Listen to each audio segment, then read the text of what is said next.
Hello, everybody, and welcome back to the stream.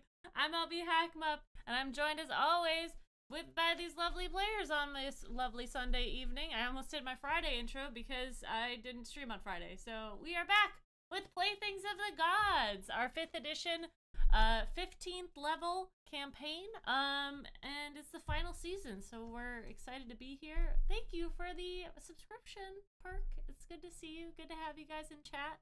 We're gonna go around and have everyone introduce themselves and who they're playing tonight. Starting, of course, with Tanya. Hello, I'm Tanya at Tanya Rowland Plays Online, but more importantly, tonight I am Moxie, the Tiefling Bard. Hi everyone, I'm Val. You find me at the Kraken's Crown, mostly over at GGK. And tonight I'm going to be playing Arrow, the Water Genasi Barbarian Druid. Hi, everybody. I'm Van. You can find me on the internets at Van But Wilder, wherever you can find people on the internet, here on Sundays, over on GGK several other days of the week. And happy Trans Day of Visibility. I see you. We can all see each other. It's a special power that we all have that you guys didn't know about until now. But tonight I'm playing Alhena, who is a Circle of the Stars druid. And I'm next. Hi, I'm Rachel, or Rachel Elizabeth, or Rachel Elizabeth with a Z in the middle instead of an S. I'm here on Sundays. I'm on a GGK every other Wednesday and on Saturday mornings for some more high-level D&D. And today I am playing Talon, the High Elf Ranger / Death Cleric. And then I am Alex, OMG, it's some guy on the internets, mostly just here on Sundays, where I am playing Colchis, a Minotaur Oath of the Ancients paladin. And I'm LB Hackemup. I am going to be your keeper of secrets, your warden of mysteries, your I'm none of those things. I am your dungeon mistress for the evening. And I'm going to be running the game. I'm excited to have all my players back. We are off last week, but health comes first, so deal with it. We're going to get into the recap, but before we do, if you're watching on YouTube, leave a like, leave a comment. If you're hanging out with us in chat, put your favorite emote from a different streamer. I really like to see those. But yeah, if you're ready, Rach, go ahead, take it away. Previously on Playthings of the Gods. With the threat vanquished and the city of Waterdeep out of immediate danger, the God Squad set out to help the survivors. Arrow and Alhena wielded water to put out fires, while Moxie funneled the injured to Talon and Colchis and other healers for treatment, all while keeping a wary eye on some of the worshippers of Tymora, but they did appear to be helping. After doing what they could, the group split up. Arrow went with Moxie to the circus, and Colchis, Alhena, and Talon went to the Temple of Tymora to investigate. Moxie met with Morty, telling him she was going to need to leave again and didn't yet know for how long. They came up with a few plans to help the displaced people of Waterdeep, and she wanted to make sure everything else was in order before she left, but she was still keeping him at arm's length despite her failings. Arrow went out to commune with nature with the intention of investigating the crystal and its origins. They figured out that it was possible, or possibly from the elemental plane of Earth, and they would need to find someone who knows more about things like this to look at it. The other three went to the Temple of Tymora. Along the way, Talon tacked up a note in a cemetery, letting fellow worshippers of the Raven Queen know where to find her that night, thinking it would be a good idea to start using all of their gods' networks of followers to listen for whispers. At the temple, they met with the leader, who wasn't too pleased when they laid out what seemed like an accusation against her god. But she told them that there had been a big push to spread the word of Tymora, which our crew knows helps gods gain power. They were moderately successful in their endeavor, however, because she agreed to let them know if any strange orders came down and seemed like she'd at least be mildly suspicious going forward. They could only hope that she'd listen to her gut when the time came. Everyone met up back at the circus, and Talon sent a message to Avery. Mistra had snatched him up somewhere safe and wouldn't let him leave, taking her champion off the board when she sensed what was happening within the weave. Going forward, if other champions they were going to set out to find couldn't get somewhere safe, Mistra might be an option to keep them somewhere while the Scooby-Doo gang puts together the pieces of this mystery. After that, they all decided to go to Spirit and Spirits, which appeared to be mostly untouched from the fray that had happened within Waterdeep. They had a drink and spoke with Ghost's second in command, Kronk, Talon telling him in the simplest way possible what had happened to her and as Oseron's champion and mobilizing the Zanzarum to protect her in the mysterious blue crystal. And when we last left our adventurers, they were settled in for the first family dinner that they'd had in years.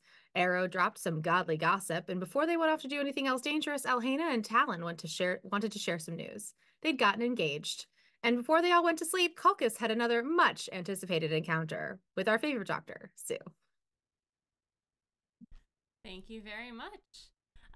We were getting a long rest in, so everybody went to bed, had a good night's sleep. Besides Culcus's little adventure, everything else was uneventful. But you all wake up and, Arrow, you get a message from Raimi, who just says that you should come outside for a moment. And you can see outside of the ship there is sort of in a circle. The ship hovers, so it's not like really around the ship. It is underneath the ship in a circle. There is a just a beautiful display of flowers and vined fruits that have appeared beneath the ship as a symbol for you. Yeah, I mean, Arrow will immediately go out and see that, and feels a little better seeing that. No, not like a it does. It's like a message written out, and like, you know. It's a big O. Okay. An O in petunias. It's not like a big thumbs up. No, it's just a circle around the ship. Okay. I will. I'm take okay. that. Love you, Mom. I will take that. Some godly texting.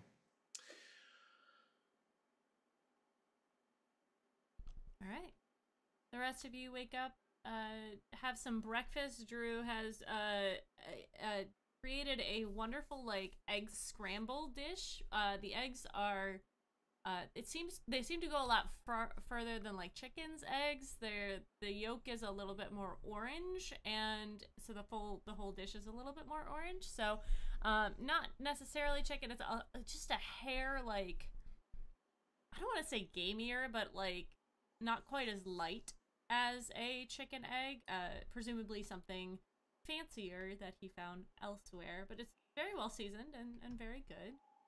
And everyone is just getting ready to head out. Is there anything you guys want to do before you take off? I don't think so, because we've more or less set up lines of communication of like, hey, if you need to get in touch with us, this is how. Mm-hmm. We gotta go stop this from happening other places. Yeah, I can't think of anything. We got our cold weather gear. Yeah. Did we Yes. do that? Okay. Yeah, we picked up warm cloaks and such. Whatever we needed to be warm. Mm-hmm. Yeah. I'm just gonna say, like, post, since we didn't like hang out at Spirit and Spirits for that long, that the note that Talon left like in the cemetery was like, go to Spirit and Spirits, they'll know how to contact me. Okay. And that was for other followers of the other followers of the Raven. of the Blood Queen. I will make a note of that. 1 second. But what if followers of the Raven Queen find it and want revenge for what your god did? Good luck. My god is everywhere. Because death is everywhere. I was gonna say, because blood is everywhere. I wonder which That is too. more ubiquitous, blood or death. Probably blood. Mm-hmm. All right. You guys, yeah. Oh, I'm sorry. I wrote a note in a different language, and I'm like, what the fuck would I mean by that? I remember. Okay. You guys see outside the ship as you are starting to prepare to depart. The space where Ghost was, there is a giant hole in the ground. Like, the crystal is slightly larger than people-sized. The hole in the ground is much larger, and she is no longer there. The gem is no longer there. The last we saw, her people were trying to get it. Oh, okay. Yes. But yeah, you see the fawn approach all of you. This I forgot how tall. I think she's about Culcus's size, right? She's a larger, tall fawn. And she approaches you guys, and she goes, "Good morning. I hope you had a good breakfast." Good morning. As I scroll through my notes to try and remember what her Lightfoot. name is. Her name is Lightfoot. Lightfoot. Lightfoot. So I know we're going to Icewind Dale, but do we know specifically where we're going? Would I be aware of like a specific location that 1973 would be in? Not specifically. He doesn't really have like a home base up there. He just kind of travels around. But you know of him. You know, you hung out with him before, so you could make a guess, but off the top of your head, probably not. Yeah. And he had said like that he wouldn't be off the mountain until at least, was it today or tomorrow? He said a couple of days. Okay, so like, I know we could, pop over to the mountains and fly around looking for him. Yeah, so if you let her know, like, not specifically, she'll say, "Well, do you know him, like, really well?" I mean, spent a few weeks with him. Oh, okay. Do you mind if I, like, probe your mind? And then, like, we can travel that way? I can kind of bring us right to him. Sure, yeah. Colchis just kind of wonders himself, like, are any of these crew going to allow me a modicum of privacy? But recognizes like this is not that Yeah. huge a breach and is going to be helpful, so agrees. All right, everybody, I would say hold on to something, because this way of travel is a little bit more difficult. But make sure you have your cold weather gear on, because it's hella cold up there. Okay, follow me.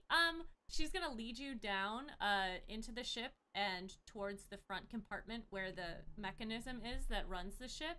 And the Spelljammer helm sort of thing that they have in there. Before she gets to the door, she kind of turns around. She goes, "Okay, so I'm gonna have to do it like as I'm flying the ship. So you're gonna come in here with me if that's okay. And then I'm gonna kind of just do the two things at the same time. But I'm gonna really need you to not touch anything when I do that, okay? Because that's how we explode the ship." Okay. I mean, with me around, things tend to go less wrong, but Really? I will still do my best. I would think, well, maybe that's a stereotype. Oh no, I'm sorry. It's, I mean, that's all right. It's, it has to do with the, I guess. You're a paladin, right? Yes, I was The just trying to aura think, like, of thing. course he knows, like, of course the aura is like a known factor and Yeah. not something that he has to explain. It's just like, just as long as you're within 10 feet of me, things are good. Awesome. Okay, cool. So come on in, and she opens the door. You've been in this chamber before when Bartholomew was in there, and it is the same, because it's the same ship, but it is decked out with trinkets, like just baubles from all over the place. Some are recognizable, some are incredibly not, like weird squishy things that they're just like dripping on the walls. There's like candles and lights that are illuminating on their own, different colors and different fun things. So she's like, okay, and she kind of like directs you to stand in a spot, and then she takes her hand and places it on a glowing orb that is attached to the mechanism.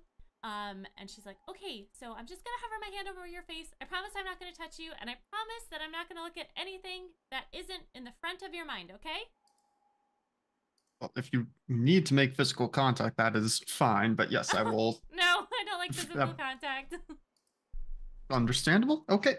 I will focus on 1973. Okay.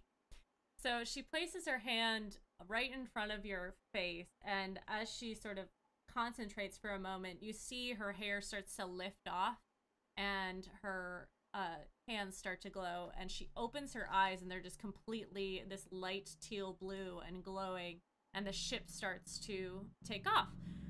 It lifts slightly into the air as everyone is on the top of the ship, and you see the portal open up in front of you. It is a light blue teal color, and Captain Promise is going to start taking it in.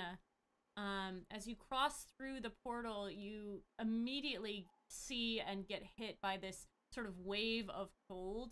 The ship emanates its own atmosphere and gravity, but even in this, if you're not like directly on the deck, it's still quite cold outside of there, and even on the deck, you feel like a cool breeze coming at you. And as the rest of you are on the deck watching, you just see snow, wind. There is it's almost like a whiteout at this point. And Kulkis, she sort of lowers her hand and her eyes go back to normal, and she goes, "Thank you, that's all I needed." All right, you're welcome. I will head up on deck and we'll start looking for our Warforged Okay, associate. I'll be down here if you need me. All right. As you make your way to the deck, you again see this gale. There is a bit of a the snow isn't quite penetrating all the way down. It's sort of hitting that layer of aura around the ship. Some of it is coming through, but for the most part, there is a bit of a bubble around you. And the rest of you, as the ship is and Promise is flying the ship, you kind of get closer to a large structure. It's a big mountain. You're in front of a big mountain. And you guys all, it's hard to see anything. Again, if any of you have lived in whiteout conditions, that's kind of what you're dealing with here. And it takes you a moment as you get closer to the mountain, but you see a bright orange light shoot out from the mountain and sort of pop next to the ship. And as that happens, you hear a voice, an amplified voice, calling out from the side of this mountain. And he says, "Oi! You take a step any closer and you're gonna find my boot so far up your ass, you're gonna be able to see your spleen! Make yourself known!" And it kind of echoes across. Good to see you too, 1973. There's a pause, and he goes, "I can't hear you. You're gonna have to speak up. There's a lot of wind." Do I have thaumaturgy? I don't think so. No, I do. Can you apply that to someone else? Or is it only to self? That's a good question. It just says your voice. I guess Colchis would then like direct you with what to say of basically like, this is Colchis and Associates. We think you're in danger. We've come to catch you up. Moxie would be like, "This is Kulkis and his beautiful friend Moxie and friends, and well, we just would really love to talk to you and just catch up." "Oi, Kulkis, what are you doing in an airship?" "Sorry, bring it closer." And Yeah. Promise flies the ship closer, and you kind of see as you get close to the side of this mountain, there's a lot of jagged, it's really hard to see any details of it, but as you get closer, you can see that there is a copper warforge who has these really intense glowing eyes, and he is standing on the side of this mountain with a group of large white dots is what it's kind of, they blend in with the surroundings, but any of you who know the area and know anything about Icewind Dale or Goliaths can kind of recognize these white dots as Goliaths as you come closer. It's like 15 to 20 of them. And he seems to be, this Warforged seems to be leading them across the side of this mountain. You're probably like halfway up the mountain. The ship is close to it. I would say, safely, you're probably about like 20 yards away from the mountain to keep the space so that you're not, running into it. But you can go to the edge and sort of talk. He kind of gets to the edge of the mountain, and he goes, "Oh, look at ya! Hello. You said I'm in danger? No shit." And he kind of motions. Well, aside from the danger you get yourself into, He nods. Waterdeep was sacked last night, and another god's champion has been incapacitated. Oh, again? Waterdeep gets hit more than... Anyways, so you're saying that someone's coming after me? Yes, they did specifically call you and a couple others out because this is got too many too many So many screens. tabs. Because this is Helm, God of Protection, and yeah, so no more dawn, no more war, no vengeance, and soon no protection or storms. And so, briefly going over like the champions of these gods were taken out. You are the only one of the other two that we can locate. All right. Well, I'm in the middle of something. Can it wait a little bit? I think as long as you're fine with us, helping out so that this gets wrapped up. All right. Does anyone speak giant? No. I feel like I'm yelling. I'm sorry. I checked, but no, of the, hold on, 1, 2, 3, 4, 5, 6, 7, 8 languages the Talon speaks. Giant is not one of them. You see one of the Goliaths go up behind him and sort of hits him on the shoulder. You notice that all of the Goliaths are a little like they're gripping their weapons. They seem to be untrustworthy of whatever the fuck they're seeing in the air right now. And he kind of turns back to them and says, "All right. I'll fix this problem. Well, if you think you can help, I don't." And as he's speaking, you guys hear a crack on the air. And as the wind sort of splits with this, there's a moment of silence, and you see him go, "Oh fuck!" And he looks up, and you guys see that the top of the mountain. Give me a perception check, everyone. My passive perception is 25. Holy hell! I got a 6. natural one. I got a You still got more than I did with the natural one. My perception check was a 33. 12. I got a Jesus. 25. Yeah, I got a 14, which is below my passive, but yeah.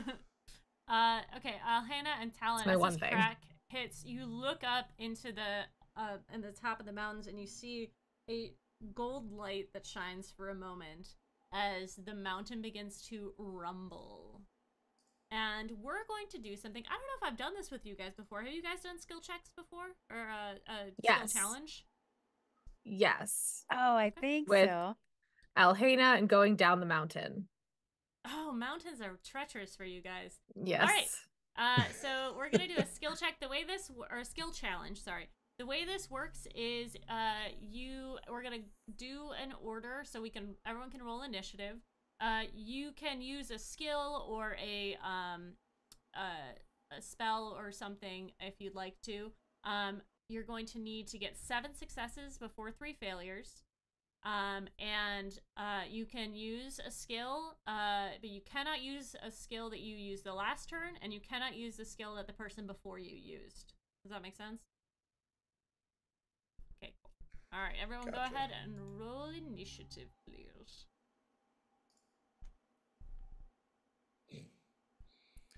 Well, I'm 2 for 2 on rolling 4s on my D20 tonight. Hey, I also rolled a 4. But you have a modifier at Yeah, least. that's true. All right. 9. I got a 22. Okay. Somehow Okay. Dex is my only skill that does not have a positive modifier. Moxie is a 9. So Arrow goes before Calcus. Yes. Well, yeah, I rolled a 7 as my total. Okay, and Alhana. 7.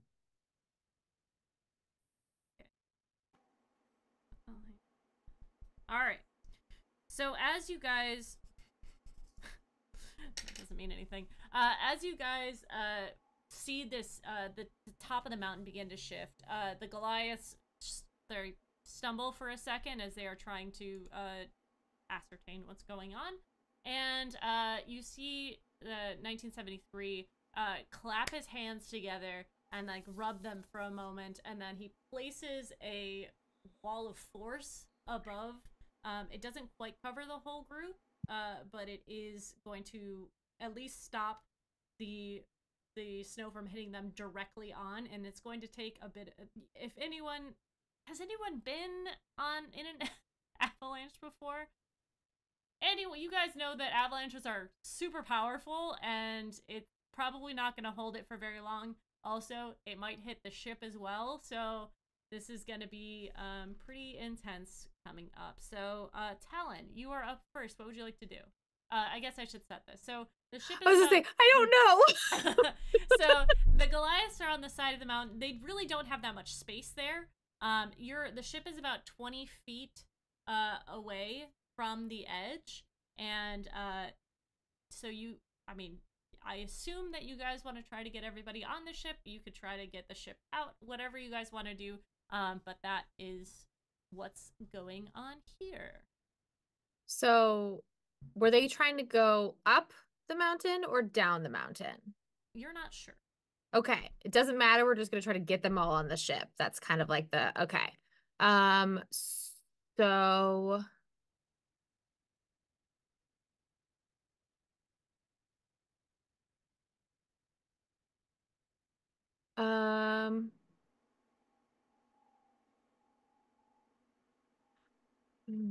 I mean, you can use anything on the ship if you have if you want to try and use rope to get them. Well, that's or, I like, have get the ship rope closer. trick. I don't think that's actually going to be very helpful because that. They Well, isn't could- that the one that gives them the interdimensional Yeah, space? yeah. So Well- just pop them all Yeah, up they into could there. climb into that Yeah. and then wait for the avalanche to pass. Hold on. and I then- was just like, is this the one instance where I'll be able to use this weird Gloomstalker thing? Rope trick is great. Yeah, It rope is trick is great. great. it's Let's an see. amazing spell. It's so Okay. fun. It takes one Like- action to cast. It lasts for an hour. You touch a length of rope that is up to 60 feet long. At the end of the rope, then rises into the air until the whole. So you would have to get over there to do it. Hangs perpendicular to the ground at the end of the rope and is invisible. I can't rope trick horizontally. It has to be vertically. It says perpendicular to the ground. Damn. Well, what if the ground is the side of the uh, mountain? the you- ground is the You side? create it and then you swing the rope over. Yeah. The space can hold it, and so they would just have to take get the 20 people up there. They'd have to take the time to do that as well. So you'd be Mhm. stalling for time either way. Yeah. It was worth a try. Yeah, I mean, it's a good Um, idea. It was worth a shot. We could get some of them so in there and we get I some mean- on the ship. I think it's a good idea. I think since we've still got so many people to go after me, I think that's just what I'm gonna do as just like Okay. an option for people. So I guess that's not really like a skill check though. That's just like a You could use Arcana as the skill check. Well, didn't Okay. you say we could use spells for this? Or Yes, yeah. So, but hold on, there are rules for skill checks. Hold on, skill challenges. there are Skill rules to this game? there's There are rules rules. for Oh, using nope, fuck spells that, I'm and out. skill Quit. challenges. I mean, I guess they're.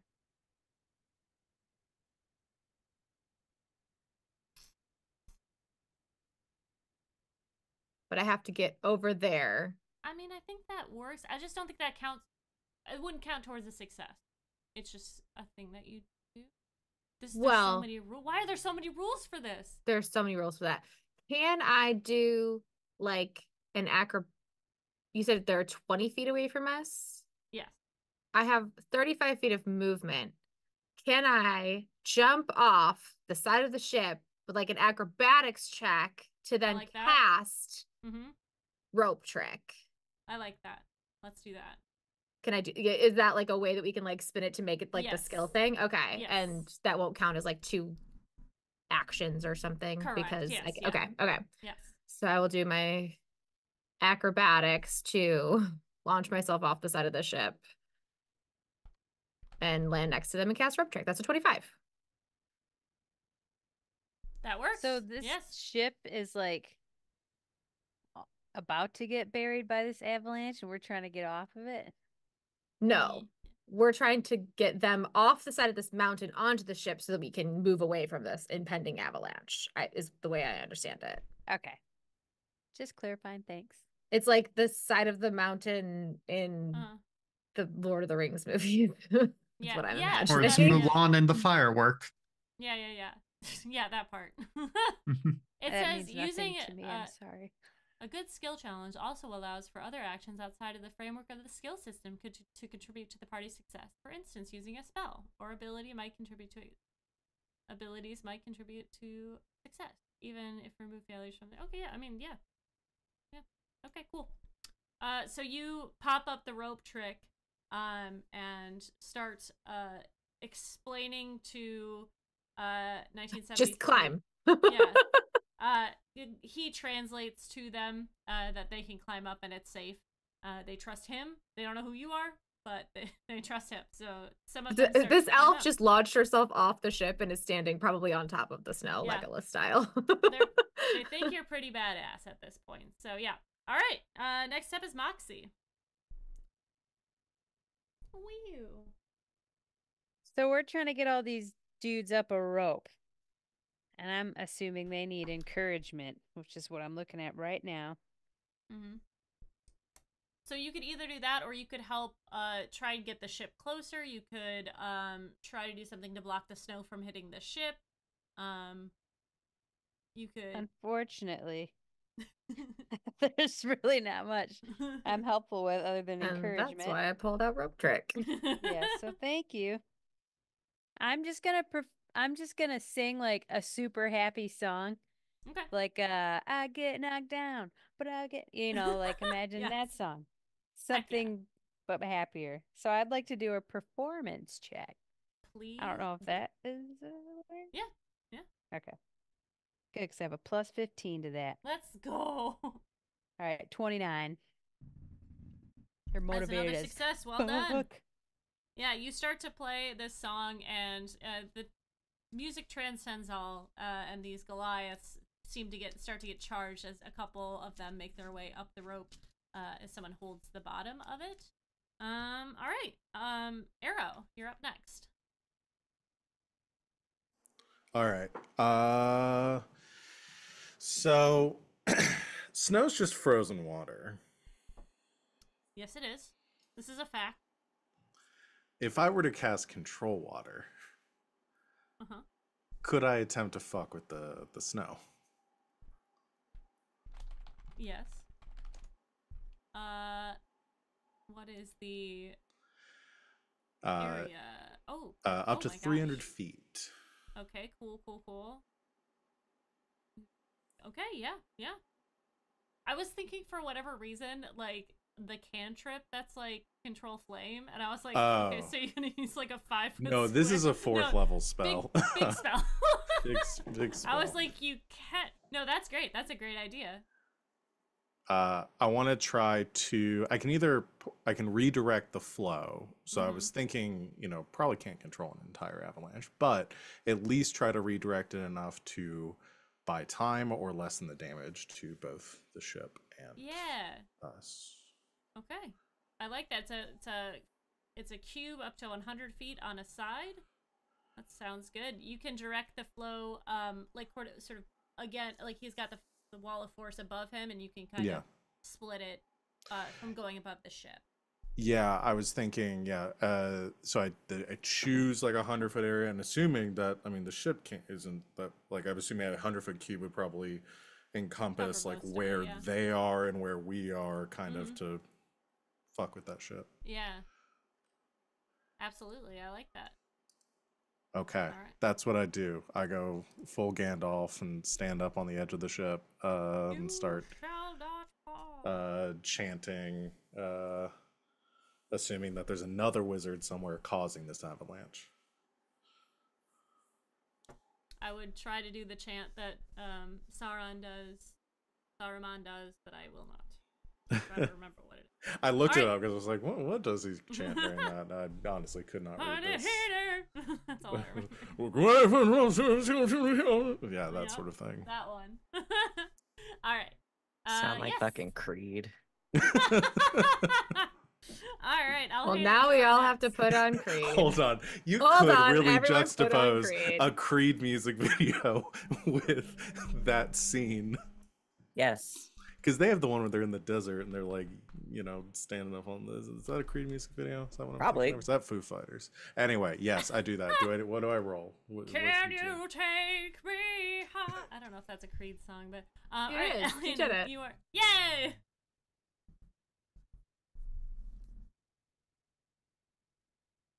Sorry, what's happening? What's Oh, what? sorry. What's Does an happening? arrow need to roll a thing? Yeah. Do I need to roll? Yes. Sorry. Do you want to roll Arcana for that? Or Do I want to roll Arcana? Well, No, would it, you don't. It might make Or sense to do nature? a nature check. Yeah. No. I casted wisdom. Can I do a check with my spell casting? Because those are intelligence based. Yeah, nature and that is is intelligence not. also. That's No, not. not Could I- your Does strong D&D point. Beyond let you do like, modify the skill used I or could the stat create a- used for the skill? Yeah, I could create a new. Aaron, you got survival? skill. I do have survival. You I just am subtract proficient with that, one or whatever it is. but Feels like a I'm survival not proficient situation. with either nature or arcana. So if I could pitch Please to support. do wisdom based, Yeah. then it would just be a flat wisdom roll for Yeah. me. That works for you. Works for me. Okay, I will do that. It's at least a +4 rather than a -1. That's a natural 20. Hell yeah! Four. Oh my gosh. I was like, man, if you fail this, it's going to be interesting. All right. I bring like the that. avalanche down faster. Well, I was like, maybe it you weren't expecting the force of it, so it kind of pushes down and the ship goes Yeah. down a little bit or something like that. All right. Well done. That's 4 successes in a row. Let's go, Colchis. Is it not Alhena? Oh, sorry, Alhena. Yes. I have a question. Yes. So we can't do the same skill check as somebody before us. Correct. Can we also not cast the same spell as somebody before us? I'm going to say no. Okay. That's a good idea, though. So control waters right out. Oh, sorry. No. I had a backup plan just in Okay, case that was the case. Because your girl Alhena has very high level spells. I okay. I want to cast reverse gravity. Okay. In a 50-foot radius, 100-foot high cylinder, and I want to focus behind our wonderful new friends here Uh-huh. on said snow, which gravity is causing to come down the mountain. And I would like to Yes. say, no. Go back. Go back. Go the other way. Holy shit. Okay. Yeah, I can't. That sounds perfect. Thanks. I thought of it myself. Avalanche is notoriously vulnerable to gravity. It's like their main That's thing. all Unless you gravity. have an Alhena in your party, Yeah. and then gravity. What gravity? We don't have What- that here. what This is gravity? space now. I'm gonna need some Oops. some. There wicked, goes gravity. or yeah. Or All that. right. If I get to go again, I have the perfect thing to accompany this, and I Awesome. All right. Excellent. It's a 7th level spell. Do I have to roll something? What did I roll? You want to roll a nature for this? Can I do survival Sure. based on the same argument that it's wisdom based and nature's intelligence based? I Yeah. would say that this is if surviving an avalanche is a big survival Yeah. situation. So yes. Yeah. Okay, great. I would have cast control weather, but it costs. It takes 10 minutes to cast. So Yeah. here we go. Oh, cool. Really bad. 13. All right. Yes. So you do this. It's a 100-foot cylinder. Yeah. And as you reverse the gravity on this, you see that chunks of the mountain start to come up with it, and the spaces where the it is not, the stuff on the outside is starting to sort of sweep in a little bit to like fill in the spaces. It's not. So like, well, I guess you did it above it. So it's yeah, no, I can't see why it wouldn't. Well, when you're done with the spell, a lot of rocks are gonna fall as well. That's fine. So if your concentration breaks for whatever reason, Yeah. that's where we're at. All right. No, that's fine. I'll take it. All right. Next up is Colchis. Yes, so a few questions. I know we're still only within like the first round. Does it seem like the Goliaths in 1973 are getting up the rope trick in an orderly fashion, or? Kind of. They're very strong, but it is climbing a rope and it's gonna take some time. So like one person is up and the next person is starting to climb. Yeah. At this point. Okay. And then is it possible to estimate how long until the avalanche hits us? Probably it will hit like, so the 100-foot cylinder is covering you guys. But how long does that last, Alhana? I can concentrate up to a minute. Yeah. Okay. So you're good. It's not gonna. I mean, the cylinder is covering you guys, so unless the avalanche is going to hit the trail, very like let's say at the end of your turn at the start of the new round. So it might do some damage to the trail, which might cause problems with what they're currently standing on. Okay.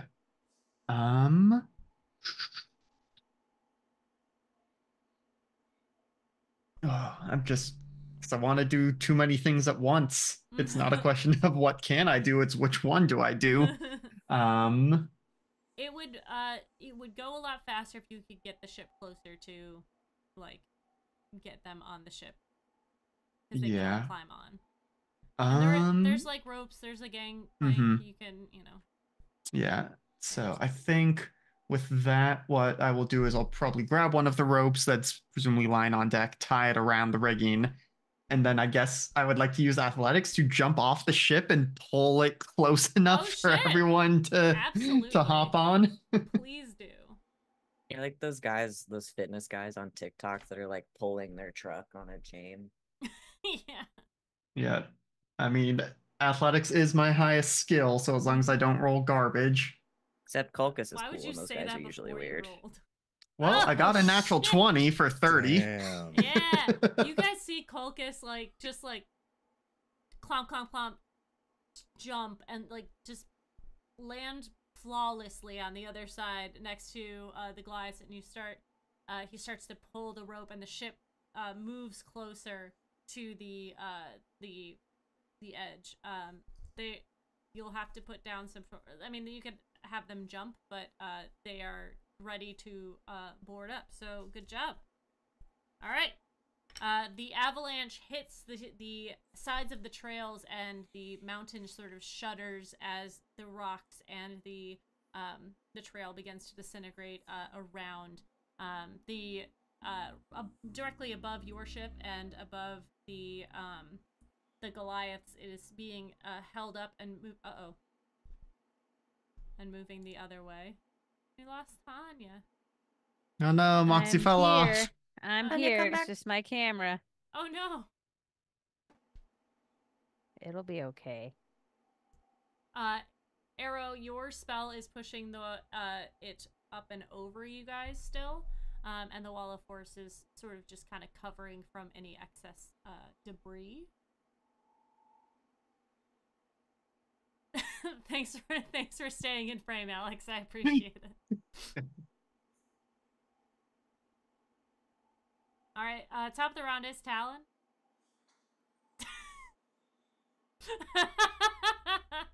Who do you want to be?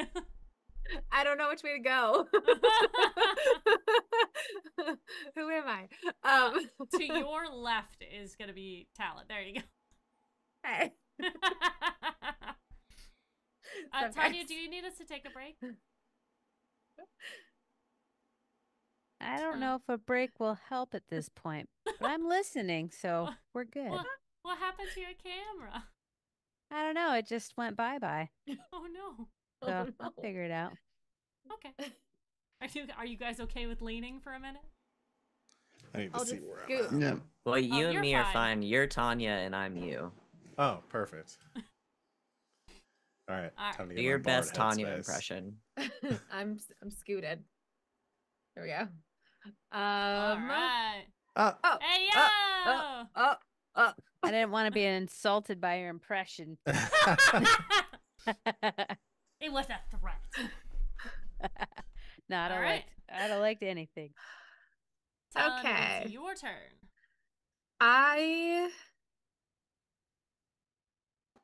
So the avalanche is Yep. being It's handled. coming. It's Avalanche being is being handled. So we need to get the Goliaths on and 1973. And now there are two options of safe spaces. Mm-hmm. Yes. We've got some climbing up a rope, some heading towards the ship now. Yep. I want to do. Let's see. Do I have any fun ranger features that'll help this? Mm-hmm. I What don't is think there a skill that you so. want to Well, pick? I was trying to think if I could do like I was trying to aim for like maybe a survival check Mm-hmm. in some way to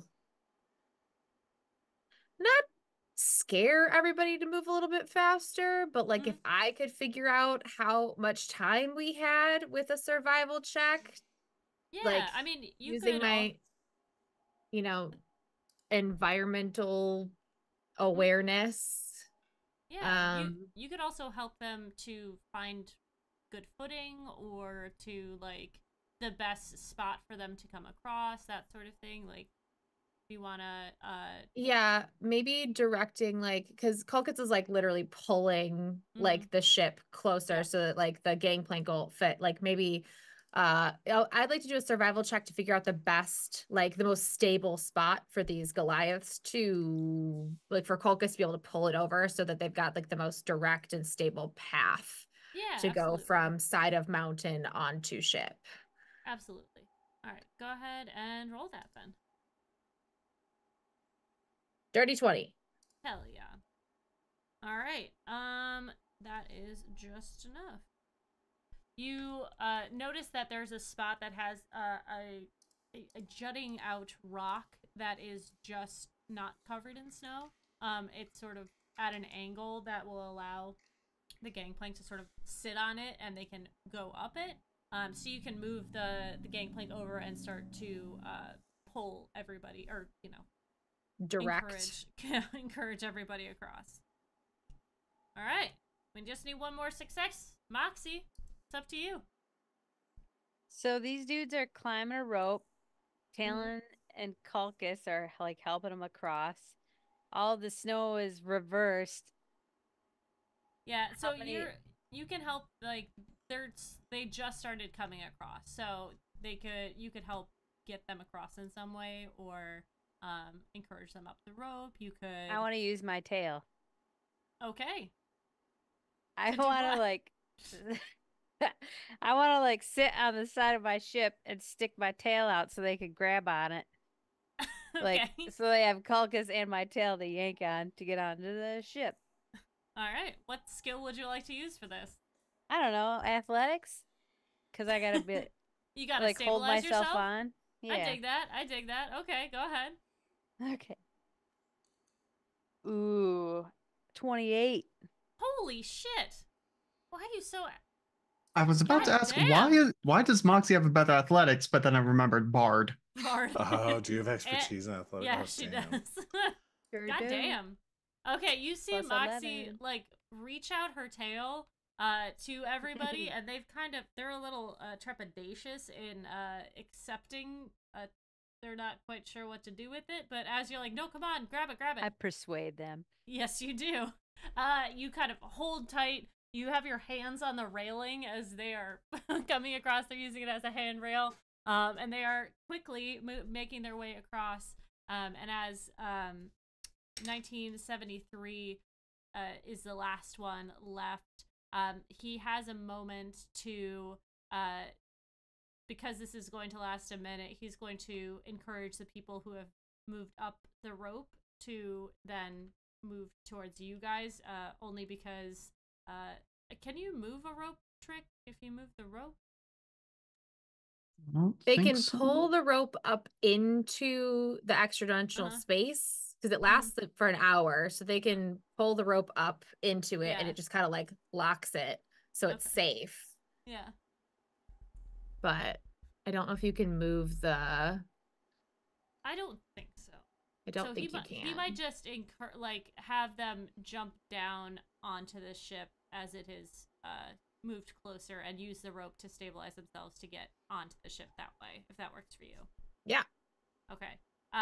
This all happens very quickly, and as the minute finishes up, the ship shifts away, and Promise takes it away from the edge. The reverse gravity goes back to normal gravity, and all of this debris and snow sort of collides with the side of the mountain, and it just obliterates the path that they were on.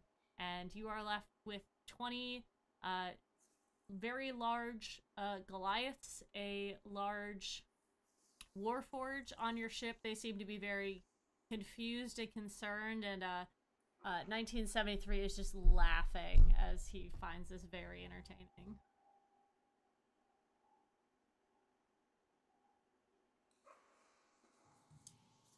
Well done. Hopefully our shouting greetings didn't inadvertently cause that, but everyone's okay. Like, out here, things get very treacherous very quickly, so if it did, it was going to happen anyways. With the rules of this game, you know, it's a 50% chance that every day you're gonna get an avalanche. I'm surprised there's still so much mountain left. Hera's nose starts to bleed. Is there a roll we could make for, like, because you had said there was a golden light that kind of kicked it off. Yeah. Is there something we could roll to figure out what that was? Sure. I would say,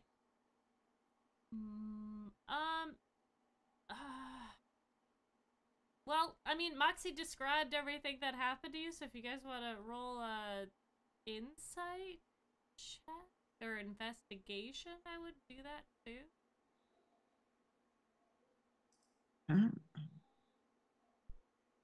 It's 25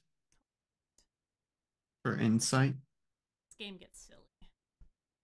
30. 26 investigation. 10. Arrow, that was really weird. There must be something shiny up there. For the rest of you, a golden light and a crack sound going off. Even Moxie, you can put this together since you witnessed it the last time there was a crack. There, you can surmise that this might have been Nazira's doing, the goddess of fortune.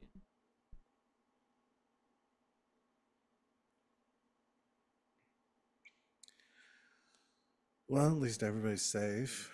Hi. But, oh god. Sorry, you see all these Goliaths are a little, they're grateful, and they like go up and shake your hand, and it's a very hearty shake. It's slightly difficult to tell, to differentiate between what they might identify as, because they are all bald, they all have white eyes, and they are all dressed in very cold. You know, actually, their attire for this area, they're not wearing that much as far as clothing goes. It's mostly just, you know, tribesman clothing sort of stuff. Just Leathers. a bunch of big, strong, hardly dressed people standing around on a ship. White skin, tattoos, yeah. Nose starts bleeding for an entirely different reason.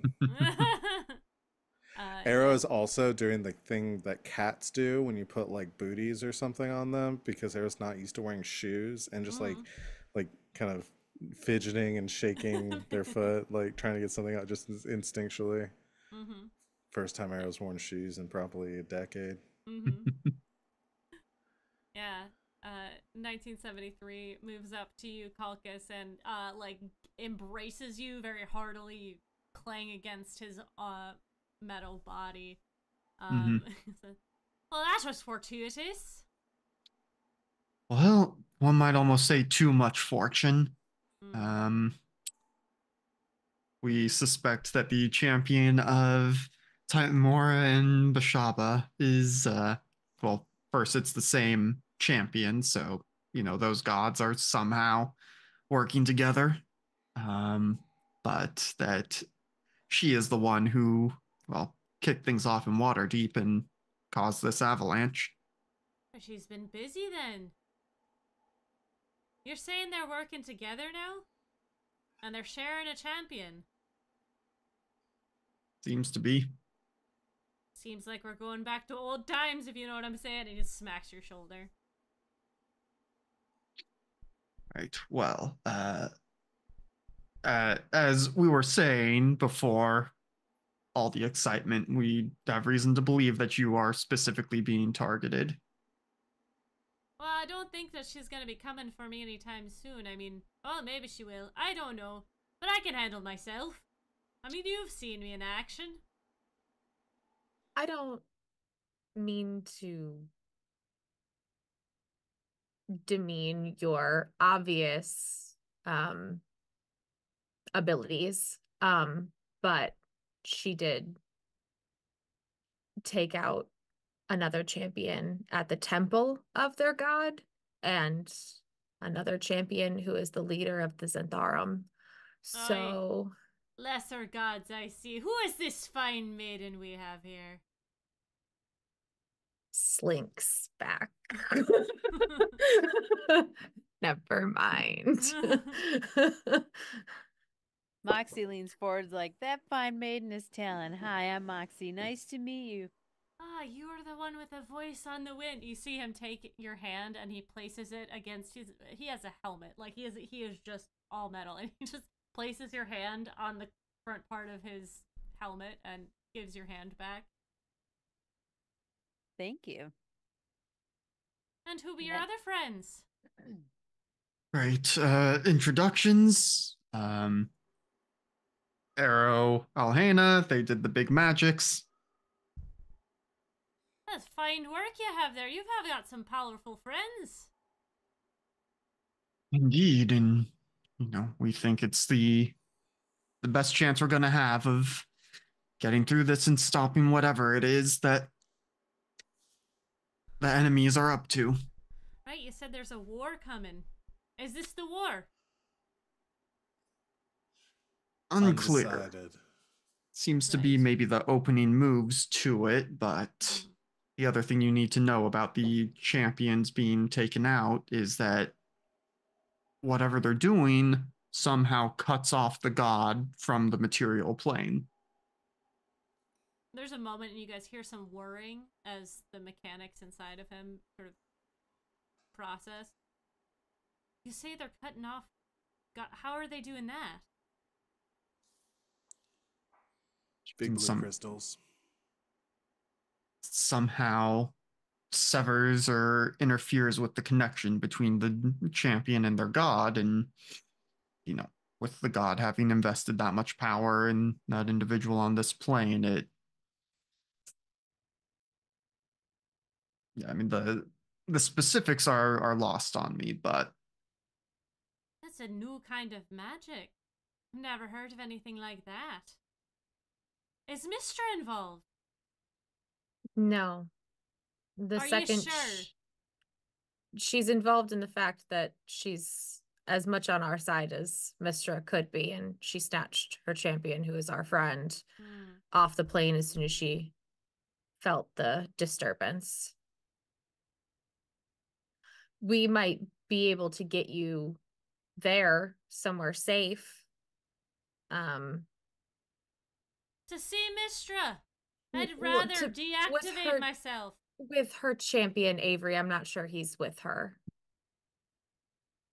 There's also another option of a safe demiplane. It's kind of an island. I'm not quite one for running away. Have you been to It's- Margaritaville? No. Alex, you are at the ready with that redemption. I mean, I thought about using that as my skill check thing. I invoke Fantasy Margaritaville. No, Snow I can't say persist here. The good vibes are too strong.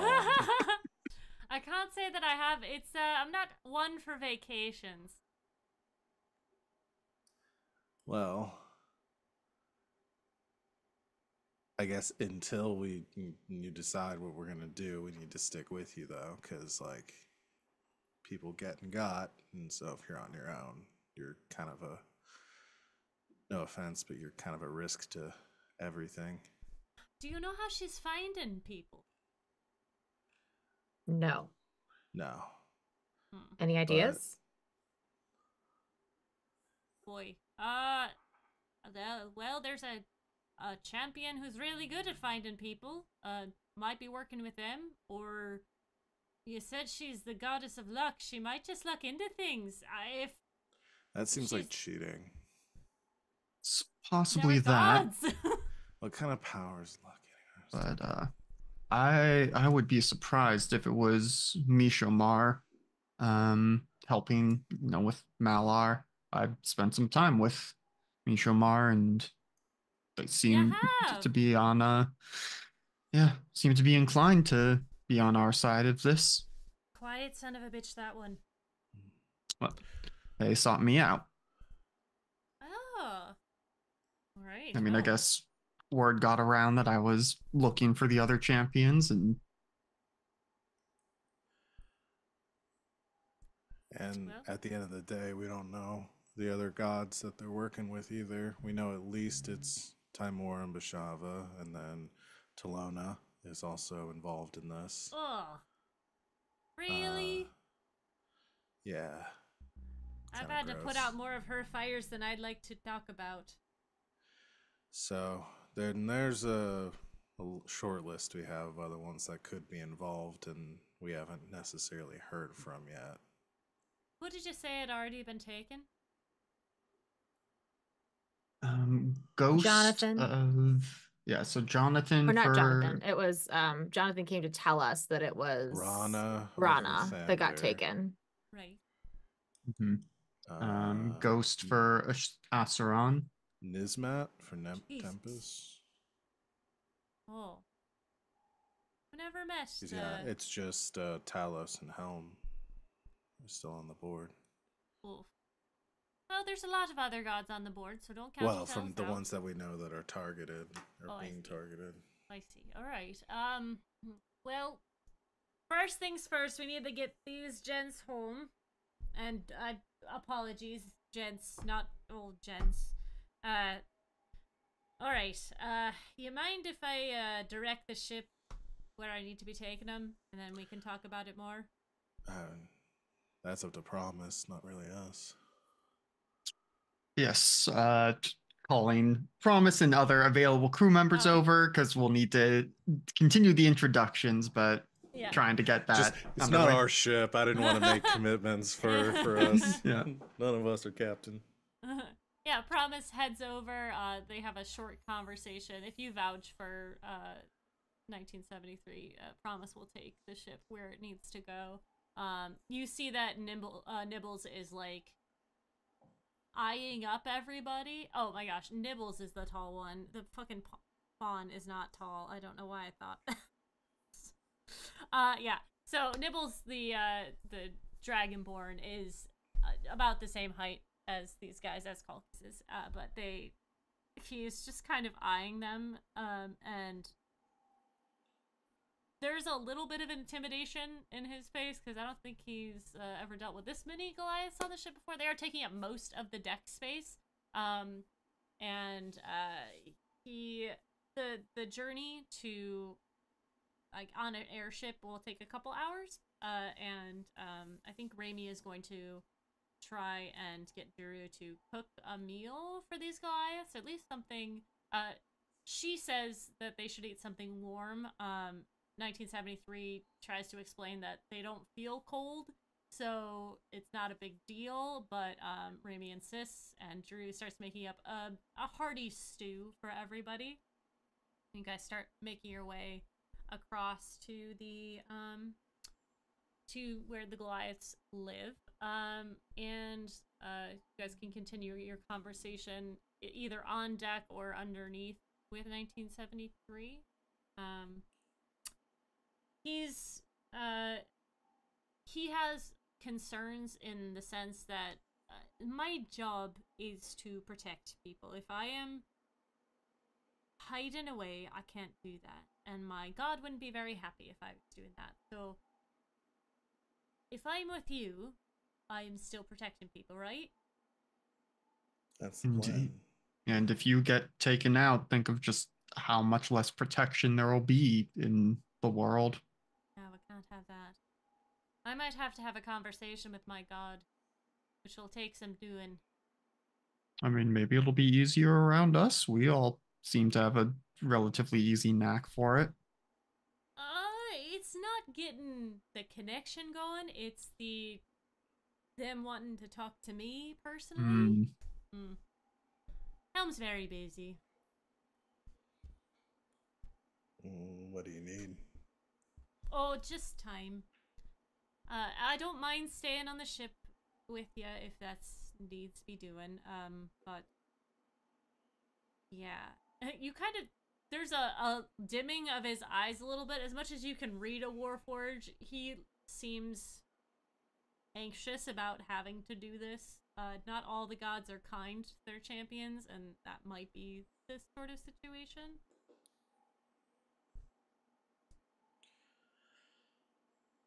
So, I mean, plan was to have you tag along with us until we either get you somewhere safe or fix the problem. So, sounds like you've got time.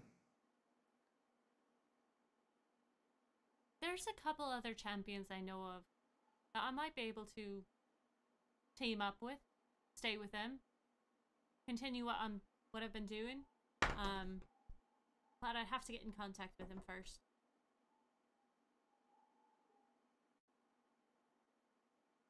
I mean, that could be doable. Have you met Malik yet? As the Tears champion. I don't have anything specifically saying that I've met him, but you had indicated that Malik is most likely on our side. Yeah, Tyr would be for sure. Mm-hmm.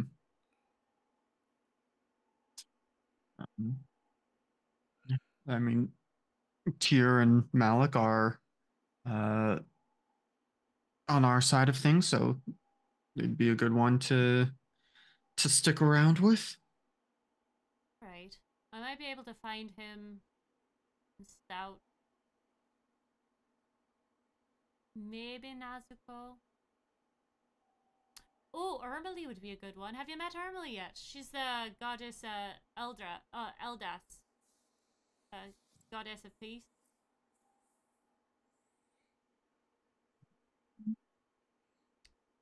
Yeah, again, not sure if there's been any actual interaction with or just they're on our side. You have only, I mean, yeah, you probably heard word of most people, but meeting, you have just met the two. Yep. Yeah, I mean, if you can get a parallel group to ours together and you all keep each other safe.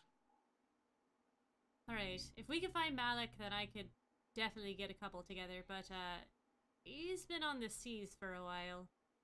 I guess we wouldn't have to worry about being on the seas. Ooh.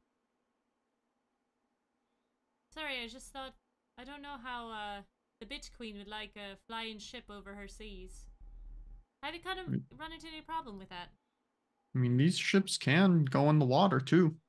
Really? And you see like his eyes light up a little bit? Fascinating. Could I see the structure of the ship? Sure. And I guess starting a walking tour of the ship as we make more plans. All right, absolutely. The ship arrives at this little colony. It is the Sky Tower Shelter, which is sort of tucked in the spine of the world. It's between two mountains. It's still fairly high up elevation-wise. It's very hard to see it from the sky, as 1973 directs you in, but all of the roofs are covered in white. All of the buildings are either made of snow or white stone, and you can see little off-white and with tattooed specks, and he will let you know to land the ship not in the city, outside of it, and he can let off the all of the Goliaths that he had with them, and he's been regaling you of a story of what happened to them. They were traveling, and they came across some, what they called, cold light walkers, which are, they're like willow whites, beings that have been trapped in the snow and killed in the snow and came back with malice. And they said that he ran into like a group, probably 30 of them, and that's hasn't been seen before. So things be stirring in the cold. But the Goliaths say a farewell. They call him Boris as they leave, and unless you guys want to talk to the Goliaths or anything like that. They don't seem to speak common. I just recommend they build a big ice wall to keep the White Walkers on the other side.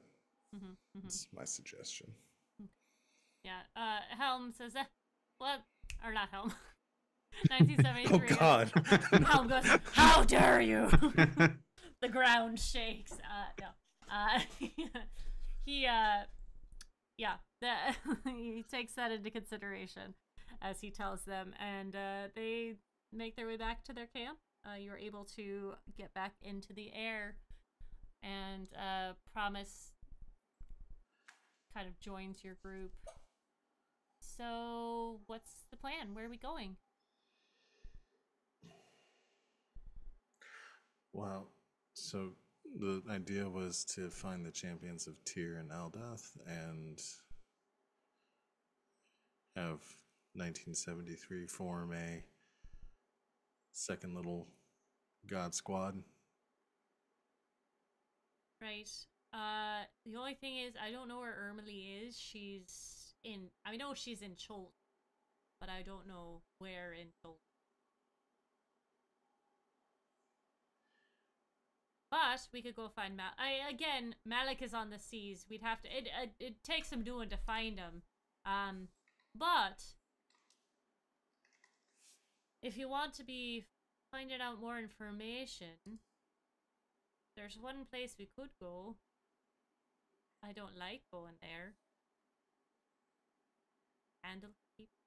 Y'all ever been to Candlekeep? Oh, yes. I spent some time with Braja. Got them up to speed on what is happening here. Or is it Braja? Brazia? Brazia. Brazia. We should at least be able to get us in the door. Always wanted to go to Candlekeep. It's a great city. It's stone buildings and books. But it's up to you. I mean, I'm on your ship. I'm along for the ride. Whatever you guys want to do. I don't know what the best course of... If you want to try and find... Who are you trying to find? Shamba? You're trying to find Vashaba? No, Shamba, the champion of Talos, right? That's the only other one. That's the other one. That one I don't know. You'd have to talk. I mean, if you're in So many character lists. I have this list of so many characters. I'm like, who am I looking for? If you're trying to find Shaba, you might have to talk to Michelle. Yeah, I mean, it seems like we got a couple people we need to find, but I mean, the problem I can see right now is we just don't know who to trust. We can assume that the 5 people on the list, the hit list, are people probably on our side, right? Because Or at least not on their side. yeah. I mean, it took me some convincing. And Talos some convincing. So Or, sorry, Helm. So that's, many you names. know, that's my one concern with, you know, Tyr and Eldith is that we don't necessarily know that they're on the same side that we are. It's fair. Tyr would probably. Tyr's the god of justice. I can't imagine that he would be against it's you. just, as far as I knew from my time in, you know, Godtown, that Tyr and Eldith hadn't. This is their first time picking champions in a long while. So, you know, people change their behavior. It's kind of suspicious. What do you mean by Godtown? I spent some time with my mom in the Outer Plains. Shante.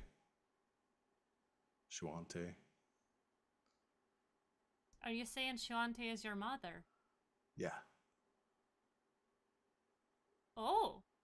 Well. You I get didn't used to it. I didn't realize we had a demigod amongst us. You're shorter than I imagined. Thanks. Just yeah, I mean, it's new immovable information face and for just me not. too. Wow. But yeah, I take more after my dad. And your dad is water? Yeah. Right. Okay, makes sense. I don't know how it works.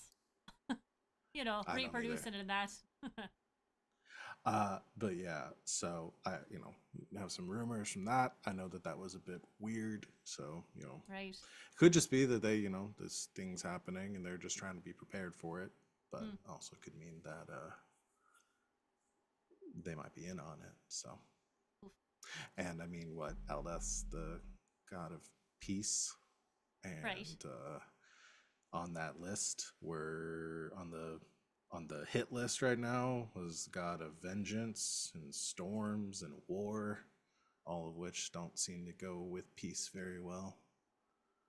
Right. Oh, that's true. Well, to be fair, Armely is... She's sweet. I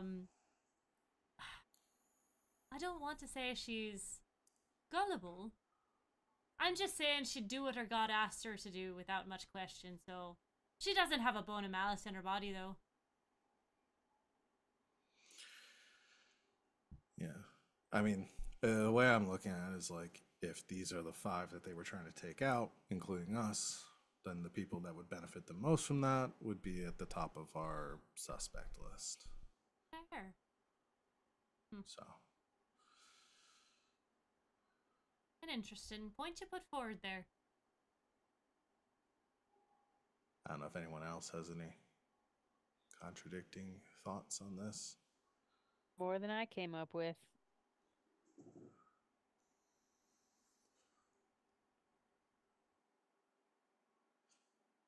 Well, I have seems a we... question. Yes.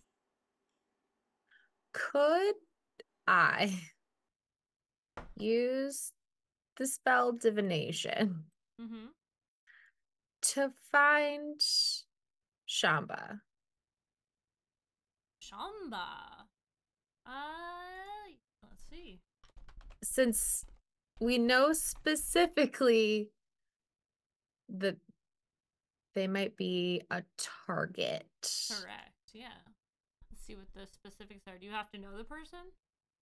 No, it says your magic and an offering put you in contact with a god or a god's servants. You ask a single question concerning a specific goal, event, or activity to occur within 7 days. Okay. The GM offers a truthful reply. The reply might be a short phrase, a cryptic rhyme, or an omen. It doesn't take into Rhyme. account any possible circumstances that might change the outcome. Mm-hmm. So I guess my question would be, if I was going to ask it in like the divination sense, Yeah. because I don't know this person, so I could just be like, where are they? Yeah. I could ask, where is Nazira going to try to nab Shamba? Ooh. Good Like, question. you know what I mean? Like, because Yeah. like location in which she's Yeah. gonna try to go after them, Mm-hmm. I guess would be maybe the way that I would phrase it to make it work if I was going to use this spell. Like, because I don't want to because I don't have it prepared, but I could I could just take 4 hours to do that while we're traveling somewhere else. Yeah. Yeah. Because I only need 4 hours for a short rest or for a long rest, and I could prepare that spell, but I don't want to waste the time to do all of that if it over the table wasn't going to give me an answer of any kind. No, that makes a lot of sense. I mean, I don't see why you wouldn't be able to, like, yeah. Because I guess I could contact with a god or a god's servants, and I mean, I could do that I guess I could do it 2 ways. I could go and I could try to do what apparently Talon does in every season now, is contact a god that isn't hers. And try to talk to Telos and tell them that their champion might be in danger. Do you know where Nazira is going to go after her or something, or do you know where to find her? I guess I could, you know what I mean? Like, I don't know. Yeah, I think that's a great idea. Okay.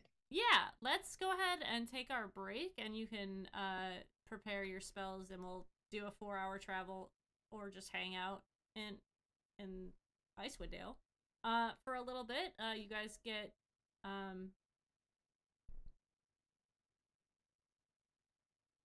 you 2 travels per day.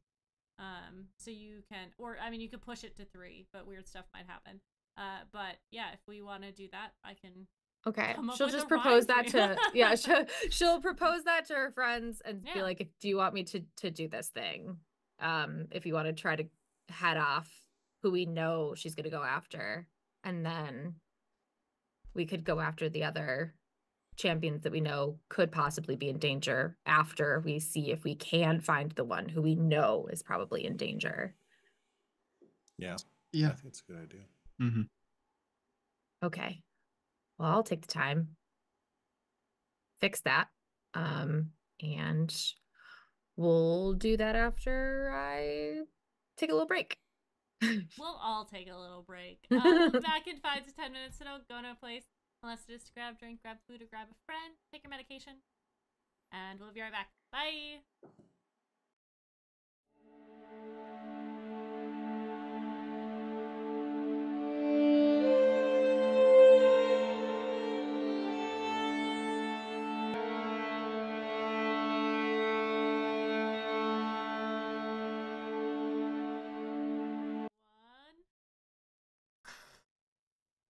Welcome back, everybody. Hi, Mecca. Welcome in. We are going to do a divination and try to speak to Talos. During this 4-hour break, does anybody else want to get up to anything while Talon is resting? I've got nothing. Okay. No. All right. Talon, where are you going to be performing this? I'm not sure. Let me make sure I actually prepared it. Did I? Yes, I did. Okay. Sorry, I was like, wait, did I do that? I thought I clicked. I thought I found it, but I cannot find it in my spell list. I'm blind. Sounds probably gonna find a spot. I don't like doing big magic things indoors. It feels wrong. So even though it's cold, she'll probably go find a spot like on the front of the ship. I mean, like, tell her friends to be like, hey, just like last time, if you want to just like be here, just in case things start to go horribly wrong.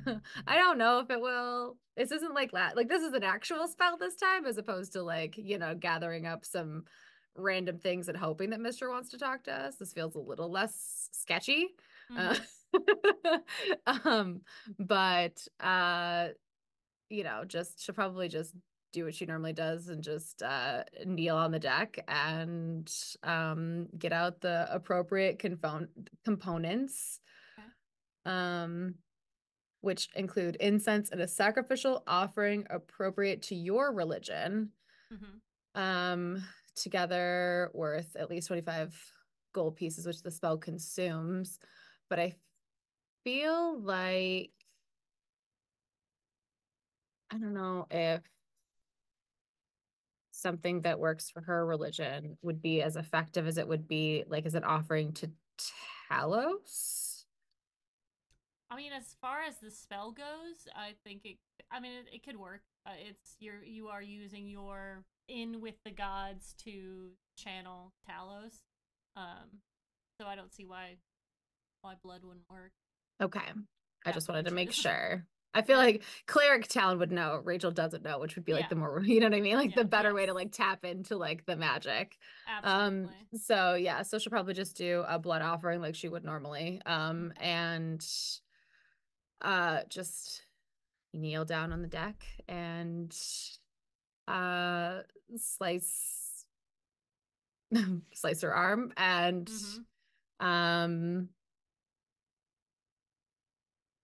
ask and try to contact Talos or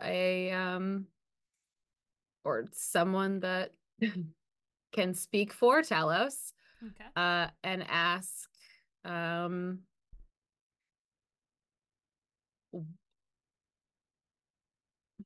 trying to think the best way to phrase a question, but also I think it would just be more along the lines of, you know, like using proper sentence structure, saying that his his champion is in danger of being taken off the material plane, and do you know where they are? Okay. You cast this spell. 1973 is going to make themselves scarce as you are contacting Talos. And you feels bad, man. You start to consume the incense and the blood that pools around you begins to form. Your vision gets a little blurry. Just roll me a d20 for me. I'm scared. It's okay. That's a 2. Okie dokie. So, as you begin to channel Talos and try to get in contact with him, you feel that there is some sort of barrier connecting you directly to the god. But you do start to see yourself, your astral self, I guess, in a field of wheat.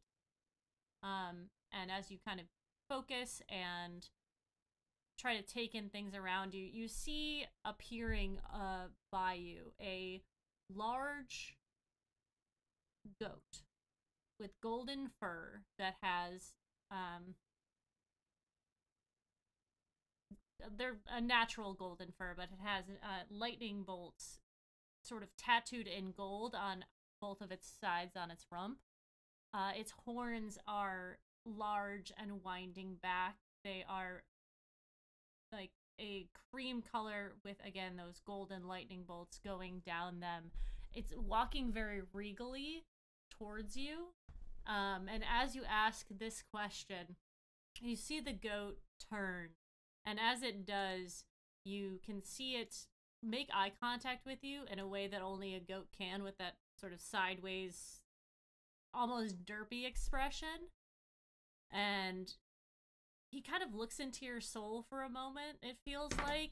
You're not quite sure if he's actually making eye contact with you because of these eyes, but you do get this overwhelming presence as he stares into you. It's uncomfortable, it is unnerving, and with a clap of thunder, you see him lower his head, and as he does, he charges you. This is the goat that you see. And he bears down, and as his head makes contact with you, you start to see visions of a port city that is dirty. It's full of what seem to be miscreants. It's I can only relay it to, it looks like Tortuga, basically. And as your vision kind of, these flashes blur in and out, you see a figure hunched over, their hood up. They have what seem to be large ears coming out of their robe and like flopping onto the table in front of them. They are cuddling a large tanker of ale, and as they kind of turn to ask for another, you can see they have a very soft features on their face. They have a little button nose, whiskers. They have like what would be soft eyes if they weren't so drunk, and they have a couple of large scars across their face, as this seems to be some sort of rabbit folk creature, dude, that is in a port town, and a name reaches into your mind as this stinging sensation from getting headbutted by a very large goat, and it's Mintaran, Mintarn, and as you guys watch Talon performing this divination, you see her suddenly get launched across the front of the ship, as it seems that something has struck her very hard across the face, and you reel a little bit as you come back to the world around you. You met Todd, the chosen goat of Talos. Thanks, Todd. You said Mintaran is the place? Okay. I just wanted to make sure I was going to pronounce that correctly.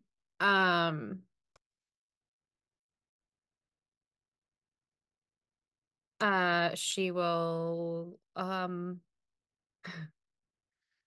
kind of come back out of it after she gets herself up from being headbutted by a goat. Well, that's something I never want to do in real life, even doing it as my astral self. Being headbutted by a goat hurts. What Anybody know where Mintaran is? Would Moxie know? Or is it a different plane or something? Do I know where that is? No, but anyone on the ship would. I mean, maybe you guys do. It's in the Sword Seas. It's an island that is I think, probably speaking the most he ever has. Nibbles will relay to you very gruffly and in a timbre I cannot accomplish that it's a city that is on an island that is used by people who it's like anybody who's trying to escape the law. It's used as like a pirate's safe zone, like if you want to go there to like parlay with somebody or like have, it's like a safe haven. Anyone is welcome, anything goes kind of thing. Sounds cool. Let's go. That is apparently where I've already forgotten their name. Shamba. Shamba. Is Shamba they're a Haringen, right? Or some sort of rabbit folk? Yep. Okay. We'll just ask just to make sure that that's who I got a vision of. does anybody know, does 1973 know, or nobody knows? Okay. Mm-mm. So we're guessing here. We're going on guesses. Talos gave me a vision of Mintaran, and who I'm assuming is Shamba, and they're very drunk, but appear otherwise unharmed for now. Fun drunk or sad drunk? Sleepy drunk? Okay, I can accept that. Well, I think that's our next step. If Any nothing better else, idea? maybe we can get them somewhere safe. They sound fun if they're drunk, so I'm in. We should probably make sure that Promise is okay with taking the ship somewhere like that. Probably a good idea. I'll ask. I mean, I'm okay with like a, lawless island in the middle of the sea, but Moxie will go and sweet talk Promise. Yeah, just ask him, hey, let's try somewhere different. We got a new idea. How's that sound? Yeah, why don't you go ahead and give me a persuasion check? Oh, jeez.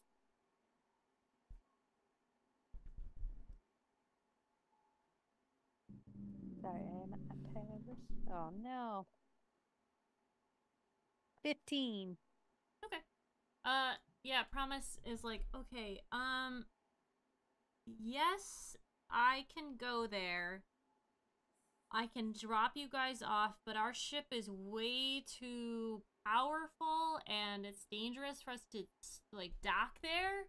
So, maybe just give me a sign when you're done, and I'm just gonna drop you off and park the ship close by, really high up in the air or something.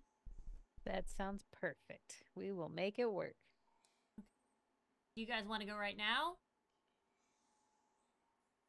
yes. Yeah. Okay.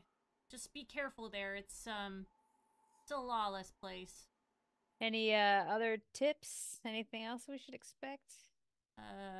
Yeah, Nibbles, you wanna come with us? Nibbles just You seem snorts. to know a lot about the place. Yeah, Nibbles snorts and then walks away.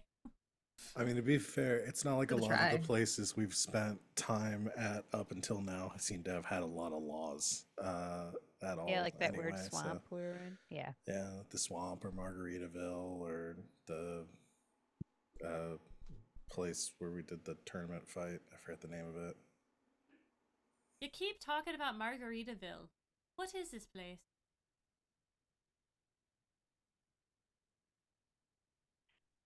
Well, the Margaritaville we visited was a shadow of what it could have been. Yeah, We think it's under new management. it's basically Rachel says. Putting my wish out there. All of our wish, Dolly Parton having a anyway. if you like the beach. And you like margaritas. Well, I can't drink, and I rust if I go in water, so... Do you like warmth? It's sunny. Ting ting.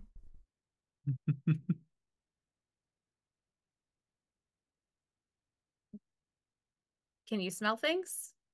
Salt air smells nice. So... Do you like steel drums?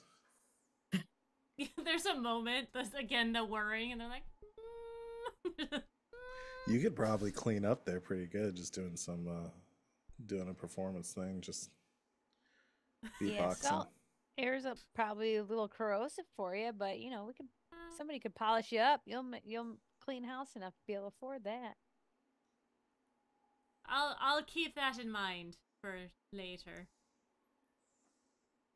Right, okay, well, I suppose if we're gonna be staying here on the ship, or if I'm gonna be staying here on the ship, I should go make myself a little corner where I can power down in. Have you met the creature in the kitchen? Yeah. Jaru? Is that his name? Do you mean the head chef? Chef. You're like, He's a strange one, that. I kind of like him. He grows on you. Yeah. Like a Well, I'm... mold. Like an Yes. acidic mold. Does work with a lot of molds, so that's not too far off. Right, alright. Eden is weird, but I'm gonna go power downstairs, unless you need me for something. Nope. Just be on the lookout for the small gnome. She may try and take some shavings from you, but I hope she understands Warforged biology. Or what Is it there biology? is of it. Would she be as interested? No, it's more of a mechanical thing. And magic. Yeah. Right, I'll be on the lookout for the small one. Yeah, you'll either be the most interesting or the least interesting thing to her on the ship. Noted. Explanation. I think someone will warn him that there are 2 zombies on the ship as well. But he's gonna go downstairs and power down. And you guys are able and willing to go to this wonderful little island. Is there anything you guys would like to do before you arrive?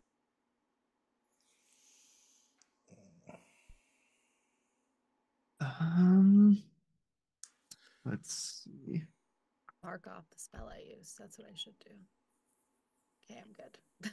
I'm trying to see. I don't think I have any spells that last that long that it would make sense to cast now. Yeah, I guess it depends on how much trouble we think we're going to get into.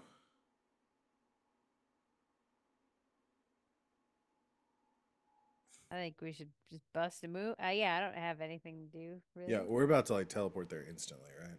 Yeah. Okay. I'll do another long strider on Colchis and myself just in case.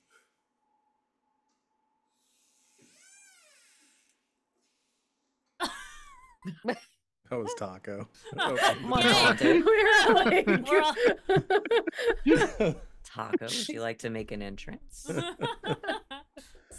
a All of diva. our faces. Just the ominous. I was so scared for someone, but I that- didn't know who. It was. Could've been I was like, me. there are no doors near me. That definitely That was isn't like the me. classic horror movie Yes, door. it came Or- through so perfectly that it was like, Yep. oh, You you're could clip haunted. that and use it for a sound effect for Yeah. It's gonna be Taco- a very different popular stream. Taco's out here Thing doing happened. Foley work for the stream. This has now become, what's that movie? Friend Request? Like that horror movie Oh. where everybody's Oh, dying on no. camera? Oh no! I If was my gonna say, camera starts going out, then Real I talk, lo- I fucking love that movie. It's a great movie. It's It's so really- entertaining. it's really A great. Good time. I'll add it to my list. Okay, It's but better wait, than Tanya's camera Unfriended. went out earlier. Is this the real Oh Tanya? My God. Oh, I'm no. fake me Oh, or something. no. I haven't seen that movie, but I assume I'm a bad thing now. oh. I haven't seen it either. Man, that movie rules. It's way better than Unfriended. Mm-hmm. Oh. All right. Unfriended, got Are you unfriended. guys ready to go? yes. I like Unfriended, Yeah. just in a different way. Mm-hmm. All Just right, not you that way. guys. You guys are able to. The ship whirs up. The teleport portal opens, and you leave this cold weather behind and find yourself in a. It's evening. It's nighttime. As you arrive, the world is dark around you. This city before you is lit up. It's a tiered sort of on mountains and hills around this area. A lot of the buildings have been built up in almost like towers with like little juts of parts sticking out. Nothing seems like it's up to code here. OSHA would have a field day. But there's a lot of brick buildings. There seems to be a lot of old infrastructure from some sort of kingdom that might have been here, but a lot of it is in disrepair. And things have just kind of been built on top of it. Your ship makes port. It sort of puts down in the water, and you're able to depart from it, and Avery lets you know that all right, just can one of you like send me a message when you're done? Absolutely. I'll keep a spell slot for that. You Okay, said just- Avery. Who is Oh this God, I actually? keep saying Avery. So Promise. Mhm. They have the same voice in my head. Definitely is Promise. I promise it's Promise. That's not a slip up as the DM. All right. Yeah, we're all watching you now. They're all the same. Insight They're the check. same person. They're all the same. Well, they are the same like voice that I do for them, so they are the same person in my head. And they take the ship up, and you guys are left on this dock. There's quite a bit of hustle and bustle for this being this late at night. Everyone seems to be dirty, grimy, in a hurry to get somewhere or nowhere. There are quite a few little taverns open, and carts out. You see a small human woman approach you. She has like dirty blonde hair that looks to be cut herself. And she like interposes herself in front of you, and she just says, "Welcome to Midtarim. I am Gemma. I can be your tour guide for today." Insight check. What is she doing? I got a 9. She seems super friendly, man. Can I participate in the insight? Yes, you may.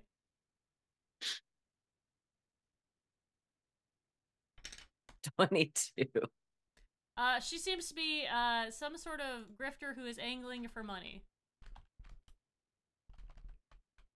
No, thank you. I think we're fine on our own. But if it's your first time here, which I assume so, since you look so clean, you're gonna need a tour. Oh, well, we sort of aren't in the business of making assumptions about people we don't know. She has a look on her face like she doesn't actually register what that means. We'll be going. Thank you. Okay, if you need me, I'll be here. She Talon walks off the next group. Keeps her eye on that person for the Mhm. entire time that they're walking away. Mhm. Apologies if that was forward. I do a lot of traveling, and a lot of people prey on who they think are tourists. So, I mean, I did wonder if perhaps we should have scuffed up the armor a bit before making land here. Tour could have been kind of cool though, but it's okay. It wasn't an actual tour. No. Oh, That's it's the so much grifts. warmer here. Just start stripping off with the cold weather clothes. Yeah, I think we've all ditched our cold weather clothes at this point, Yeah. right? Mhm. All right. Back in our summer best. We should be on the lookout here. I don't imagine that's the first or last grift we're going to encounter. Aye, aye, Captain. All right. Alana's like immediately embarrassed. Our quarry was in a pub. I don't know what constitutes, or if this is one giant pub. Just looking around, seeing what I'm assuming is just people walking down the street, like with open, like just like this is like an open carry type of a place. It's like a pirate French island. How Quarter. many pubs can there be? Do you remember how big it looked in there? Or could you tell? Maybe LB? Oh, sorry. I mean, it was a fairly large space. That. Can you please paste this? No, don't. I didn't want it anyways. Thanks though. It was a fairly large space. It seemed to be very bustling. Talon, if you focus in, you can remember that there was a sign for Luskin. Anyways, there was a sign for Mabdan oysters.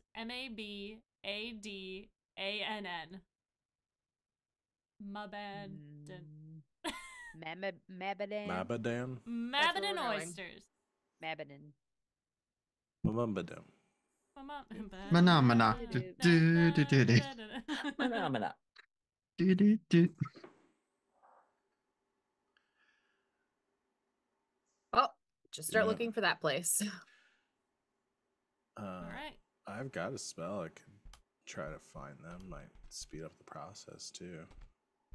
If they're within 1,000 feet. How big is this island? This town is probably this is the most bustling area, so I can imagine that they're probably close to here. Yeah, I could do a locate I know creature. that they're close to here because I know what. I was just asking the group. I was like, I could do a locate creature and I find them. was Yeah. considering that, but don't have it prepared today. If you want to use the spell slot, I mean, we also have like a couple of really tall folks that can just look for a sign in a town. That too. Well, we'll do it the old-fashioned way, and if we need magic, we'll do. I just hate for you to use a spell slot if we can A get away with resource where we can not, just yeah. look for us. Like, We could just use our eyeballs. we can just use our eyeballs. Yeah. Listen, I got magic, so I won't use it. But yeah, no. You're gonna do it. You're gonna do a Carter, and everyone's gonna be devastated. Do I have that redemption up? I don't think I do. I'm sorry. It's not about you, Carter. It's not about you, Carter. Use magic, die instantly. All right. Would somebody like to make me a survival check to try and traverse this town? Or I guess if you want to pitch me something else, I could go with that. I will. All right. Imagine yours is probably better than mine. But +10. Oh, so do I.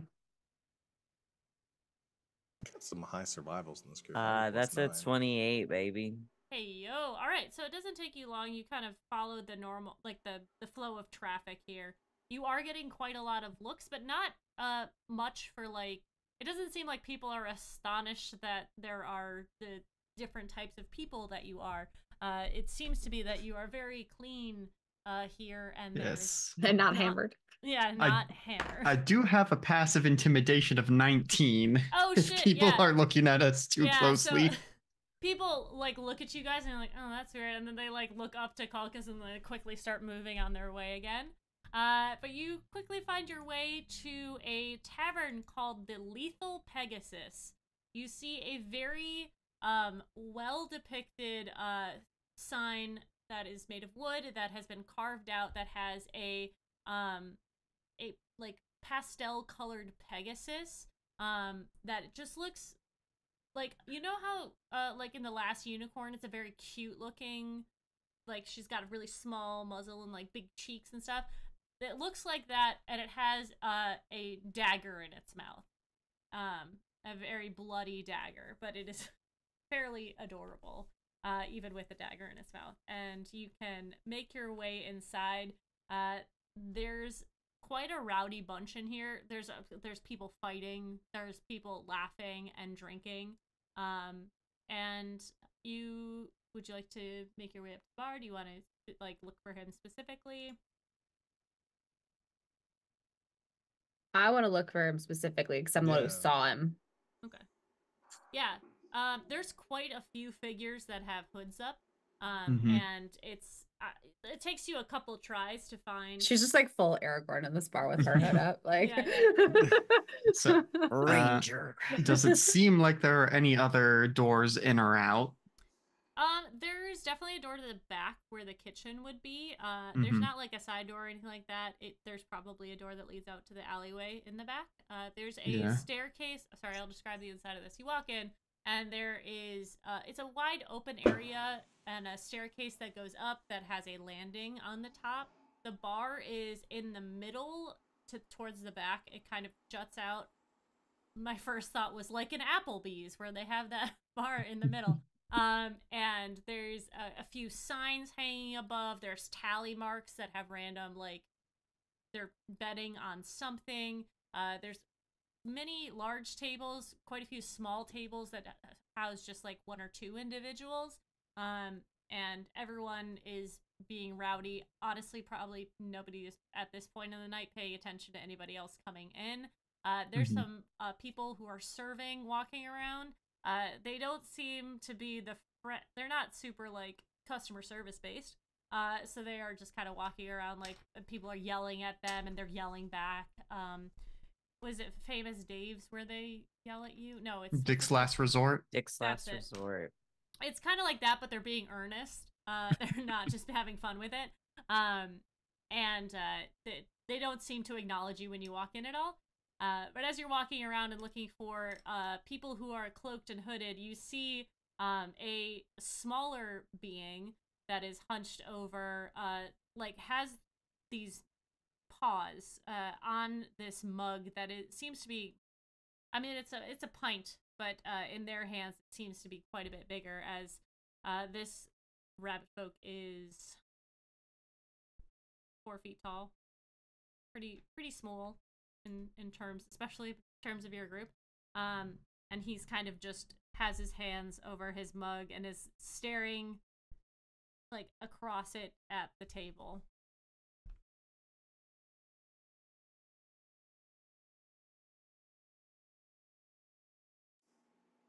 Helen will go and sit down in front of him. He just moves his eyes up to look at you. Oh, I already forgot his name. Shamba? Mhm.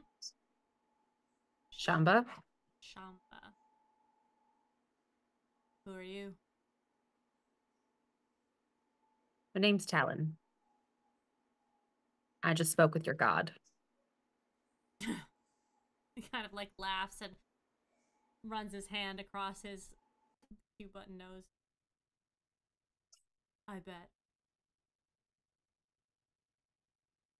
She kind of like motions to her friends that have more obvious like emblems of their gods. Mm-hmm. Is that supposed to impress me?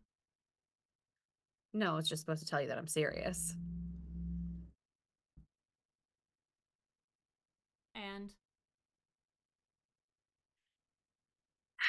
And you're in danger.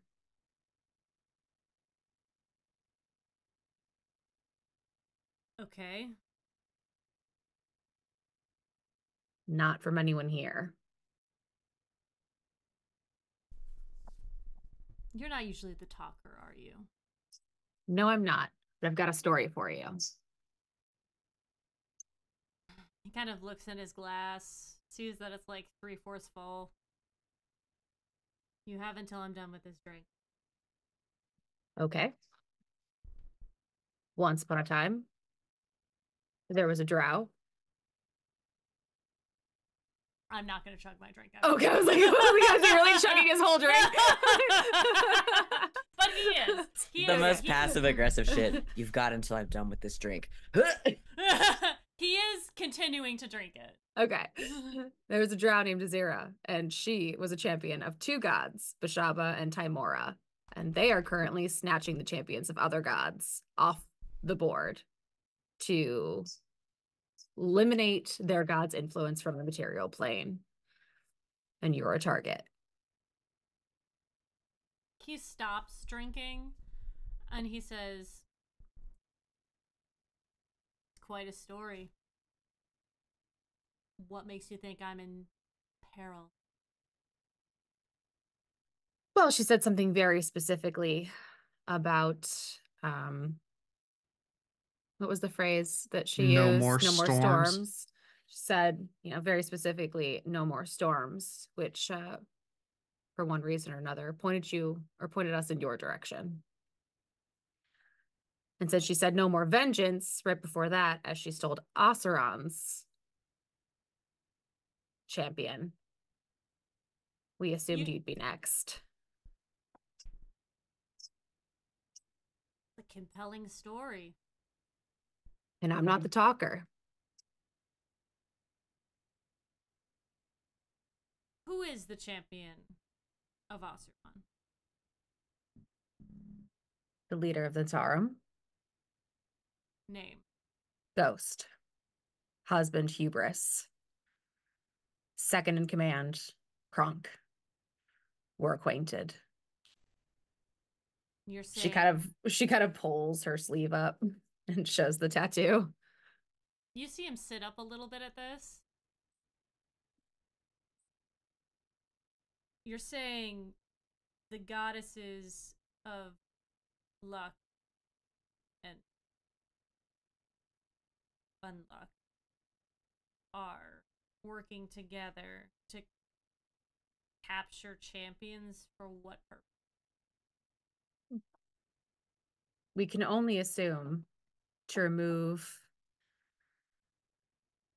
their god's influence from the material plane to grow their own. We don't know who she's working with or who they're working with. But we do know that Timora, sorry, Raven is just squeaking that toy. Can you hear it? No, we can't hear it. Oh, okay, good. It's just constant. She's like just squeaking her Just lamb fucking over going there. to It's town. hilarious. She's just like ear.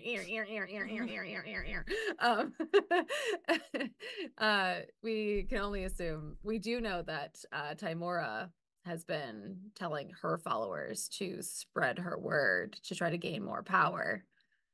And we can only assume that whoever else she's in league with is doing the same while systematically trying to remove the gods that we're aligned with off the board. Kind of looks to the rest of the group. And who are your gods? I see Lyra and Belrea.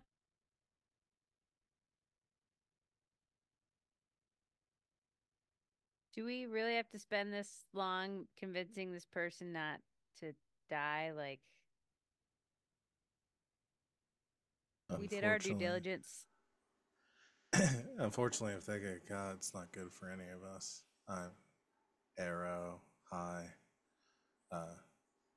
Shuanti.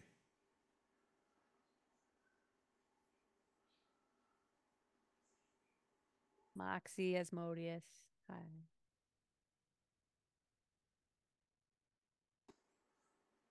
Okay. Okay. Is that the first time we've heard her say it's actually Asmodeus this time around? I forget if we had that conversation in character or out of character. No, because everyone went, "Are you sure?" Yeah, we all had the conversation last time. Okay. But It was around the a dinner quick table. one, It was though. family dinner conversation. Yeah. Okay. Well, I've been warned. Can you describe this person to me? You said they're a drow. Was a drow. Currently, Moxie, you said she's got like one side of her hair is gold now. Carries a whip. Yeah, had like half something else. Cracks a whip. We have a ship. Want to get off this island? I've got a ship. Want to take it somewhere safe? Like a demi-plane? You seem to like to drink. We know a place. Yeah, actually, we have a really good place for that. It's called Margaritaville. I don't think my god would be super hyped if I left this plane. I don't know. He sent me to you. Okay, you say that. You spoke to Talos. You're telling me I met Todd. Todd. Do I know Todd's name? No, you don't know his name. No. I had a vision of a goat wreathed in gold who sent me to you. There's kind of a moment where he like, as soon as you say goat, like his face betrays him and his eyes like open wide for a second. Is like, okay, and he kind of sits up, and as he does, you notice that this little creature is probably pretty drunk right now. See his moves a little bit, and like leans forward towards you. You met Todd? Yes. Met is a subjective term. Todd headbutted me and gave me the visions. That is Todd. Okay. Okay, so, alright, hold on. Okay, so you're saying that the goddess of fortune is coming to get me because she wants to capture me so that Talos has no more function in this world? Yes, she's also working with, I can't remember this one's name ever. Talona. Talona, thank you. She's also working with Talona who we just fought some of her minions in Waterdeep, and she tried to snatch Arrow from where he was. That makes sense. Like I said, I'm not the talker, but I'm Yeah. laying it out for you. I don't mean to be rude, but why are you talking if you're not the talker? Because I'm the one who knew what you looked like, so I sat down at the table. She's the smart one and helps us out, you know. Okay, well, I'm gonna have to talk to Talos about this. If that's the case, then I mean, I'm gonna have to do what he says. Would you like to be sober before talking with your god? God, no. But I should Do it be. anyway. You see him like placing. That challenge just makes eye contact with Focus, like do it anyway. As you reach out, Calcus, you see him like take his own hand and place it on his chest and cast lay on hands on himself, and you see his eyes go from like super tiny to super wide, like a rabbit. And his ears kind of perk up, throwing his hood back, and he goes, "Ugh, I hate doing it that way. Ugh, it's got an aftertaste, like vomit." Okay. So, yeah. So I am definitely gonna have to talk to Talos about this, and he's gonna tell me what to do. Seems like a good way to believe us. If you talk to Todd, I believe it. I believe you. Not many people know about him. Oh, good. I didn't realize a golden goat would lend credence to my story, but I'm here for it. Todd started out as a normal goat. He had a halfling rider, and that rider's wife was the champion of Talos. When she was proving herself to him, they fought in a combat, and she should have died 3 times over. And right when he was making her submit, Todd headbutted him. And he respected that. And made him his steed? I don't know. But he's way higher regarded than I am. Chosen goat. Got it. There are weirder things. We've seen weirder things. Yeah. Anyways, don't go telling that story to everyone, okay? Nope. Actually, just don't talk about Todd to anybody else, okay? I don't think I'll have occasion to. Alright. I guess thanks. Do you guys want a drink? Nope. I'm good. We just want to make sure you are safe while you talk to your god and figure out what your next steps are. So we'll just do that. Okay. I'm not gonna do it here. No, yeah, we figured. So what I'm trying to say in the, most polite way as possible, which again is not my thing, we're gonna come with you. Are you sure you want to do that? Yep. You didn't see what happened to Waterdeep. We're gonna come with you. Okay. Well, gotta get to someplace high then. And he kind of like stands up. He places some gold on the table and makes eye contact with one of the servers so that they know to take the gold. And he's going to hop down, again, a very small being, and he starts to walk out. If you'd like to follow him, you are more than welcome to.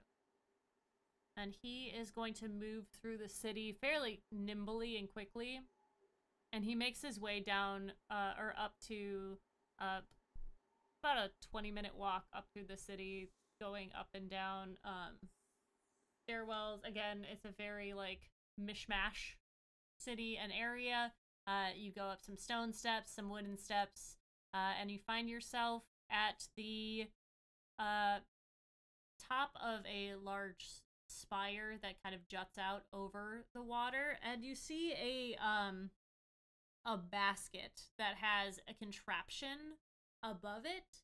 And if any of you know tinkerers and such, this looks to be some sort of small airship. As he enters into it, you see him rummage around and pulls out a large rod that is golden with a lightning bolt sort of on the end of it. Kind of looks around, looks at the sky, and he says, okay, if you're gonna stay here for this, I would stay 60 feet back.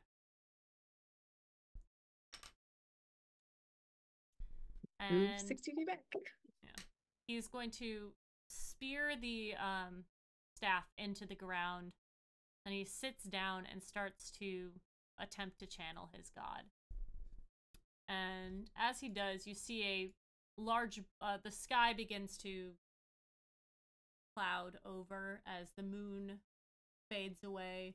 The stars disappear behind it. You hear thunder and see lightning spark as a large lightning bolt hits the rod that he is still holding.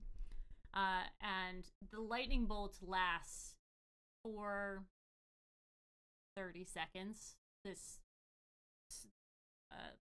spark that attaches but has different facets of it piercing off and in every direction. You can see it making contact with the ground and the airship. As it hits the airship, it seems to be channeling that energy downward as if it was made to take lightning bolts like this. And as it does, as it ends, you see his hand gripping it. His body is shaking, and he sort of sits there for a moment and takes a breath, pulls it out of the ground, puts it back in his ship, and turns back to the rest of you. Well, I mean, seems that you're telling the truth. Not that I didn't believe you, but I guess Talus wants me to handle it by myself. He thinks I'm more than capable.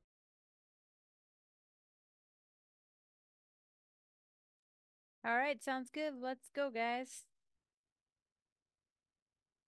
Moxie hates this person for some reason. There's rabbit folk.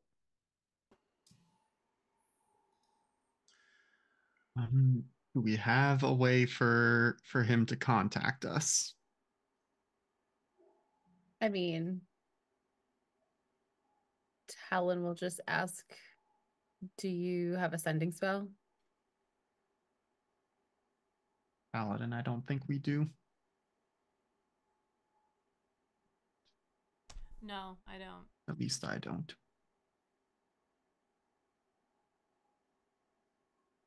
But if she's looking for me, I should start moving.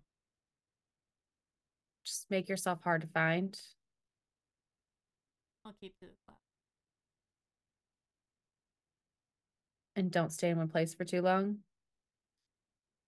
And if you're okay with it, I'll check on you now every now and then. Yeah, I guess.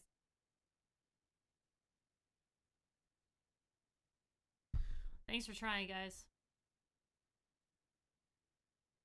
Yes, well, it would be rather unfortunate if you got crystallized and then suddenly there were no more storms. Yeah, it would suck for the people. I mean, your god would hate it. He points to Arrow. Yeah, that wouldn't go over so well. You don't mind me asking, you don't seem like you're super jazzed about being in the position you are. Well, I don't know about you guys.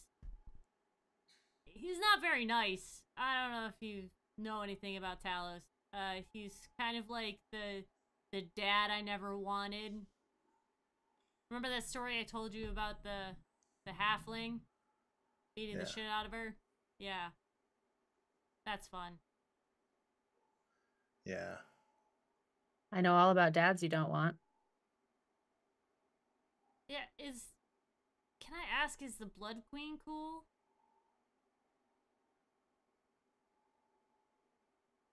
I mean, a little scary, but I like her.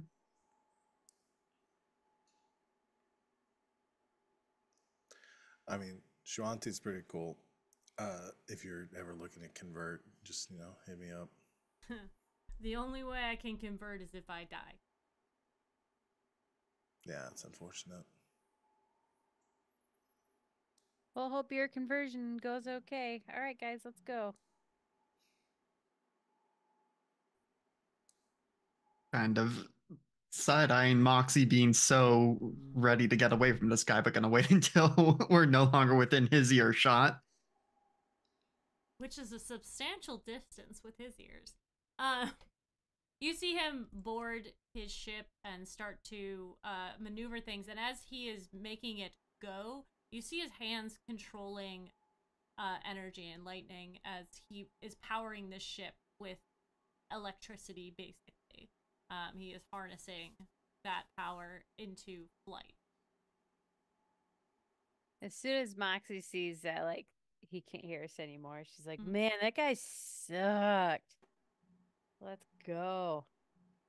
I don't want to save someone who doesn't want to save themselves. Not his fault who his god is. Most of us didn't pick. Yeah. Well, it's not his god. His god's fine. He just sucked. I mean, it kind of Anyways. seems like it's the opposite. That his god kind of sucks. Well, I think He's his in a god bad- sucks too. So, If I'm allowed to I mean, say he's that. only got so much choice. I mean, it's kind of funny because it sounds like his situation is not too different than how yours was. To be clear, I don't like his personality as a human or as a rabbit folk, whatever, not anything related to his god. Is that what you're saying, Arrow? No, it's just interesting. It just sounded very familiar, I don't somebody know. Anyways, stuck in a situation they don't want to be. Unfortunately, I think we can find any champions. We should do our best to save them because, I mean, it's early days yet, but we'll see what happens if the god of vengeance is cut off from this world and any of the other champions who have been cut off in similar ways. Who knows what ramifications that will have on the material plane. Yeah. And this is a war, so I'm more than happy to go and save other champions. I'll just say that I'm not disappointed that this one couldn't hang out with us on the boat. I guess No. the rest of us are more concerned with, making sure that we have as many allies as we can, regardless of whether or not we like them. Yeah. I mean, hopefully it stays safe and we can just tell him if you can check in, make sure. The Yeah, thing I'll that do my sucks is best that- to check on him every now and then. And I'm no stranger to gifts that you don't understand and Yeah. don't necessarily want. And, if that's how his story began, similarly to mine, and then his god ended up sucking, I just got lucky that mine didn't.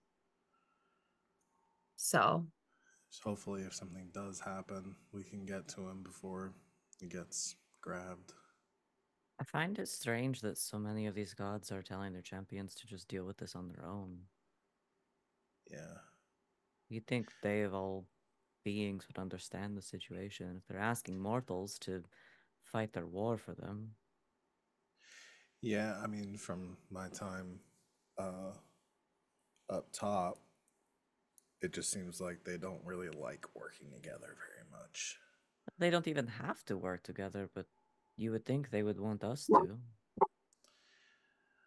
I guess they see us working together as kind of a extension of them having to cooperate in some way. Well, if they continue down this path, we're going to lose. Yeah, that seems to be the case. Because it doesn't seem like the others are too upset about working together. I imagine they'll turn on each other once their objectives have been achieved, but for now, they have a common purpose, which some of our side, or those neutral, don't seem to fully grasp yet. I hope they can before it's too late. Because now we're down several allies, not just because of our enemies, but also because of our allies themselves. I'll give him a few days and check in on him. And I know as God said he wanted him to handle it on his own, but maybe once we get 1973 somewhere where, maybe he'll be with other people and we can just tell him, your God didn't specifically tell you not to meet up with other champions. Maybe it would be a way to keep them all safe. I just wonder why we think it was Timor and Azira, but told us specifically no more protections or no more storms. I almost feel like we should tie this rabbit up and take them with us. Because why would they specifically name those two unless it were extremely important for some reason? Yeah, I mean, that's why we want to try to keep them safe, but I mean, hopefully him staying moving for a little while we start to put together more puzzle pieces will be helpful. yeah. Well, I'm worried that if we force him, it would be worse. Yeah. I think you're right. Well, because at the end of the day, we want an ally and not a prisoner. We also don't want Thalos to be pissed at us. Yeah, exactly. Otherwise we get struck, our ship gets lightning bolted out of the sky. Yeah, we are in an airship. We should probably not piss off the God of Storms. Yeah. So we'll give him a few days. We'll get 1973 and maybe a couple of the other champions if we can find them. And maybe get them in their own little merry band of misfits.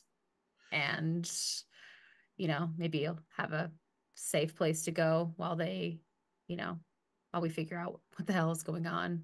Yeah. What this end game is. Some of these gods are going to have to learn that if they're asking sentient beings to be their champions, they're going to make their own decisions. If I can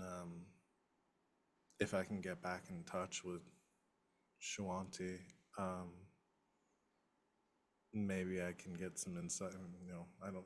It seems like, nature storms, we have to have a pretty close relationship. So maybe she has some insight into something we could do to get Talos to tell Shamba to get the okay or the green light to work with us. Maybe they know each other. Problem is right now I'm having a hard time getting in touch with her.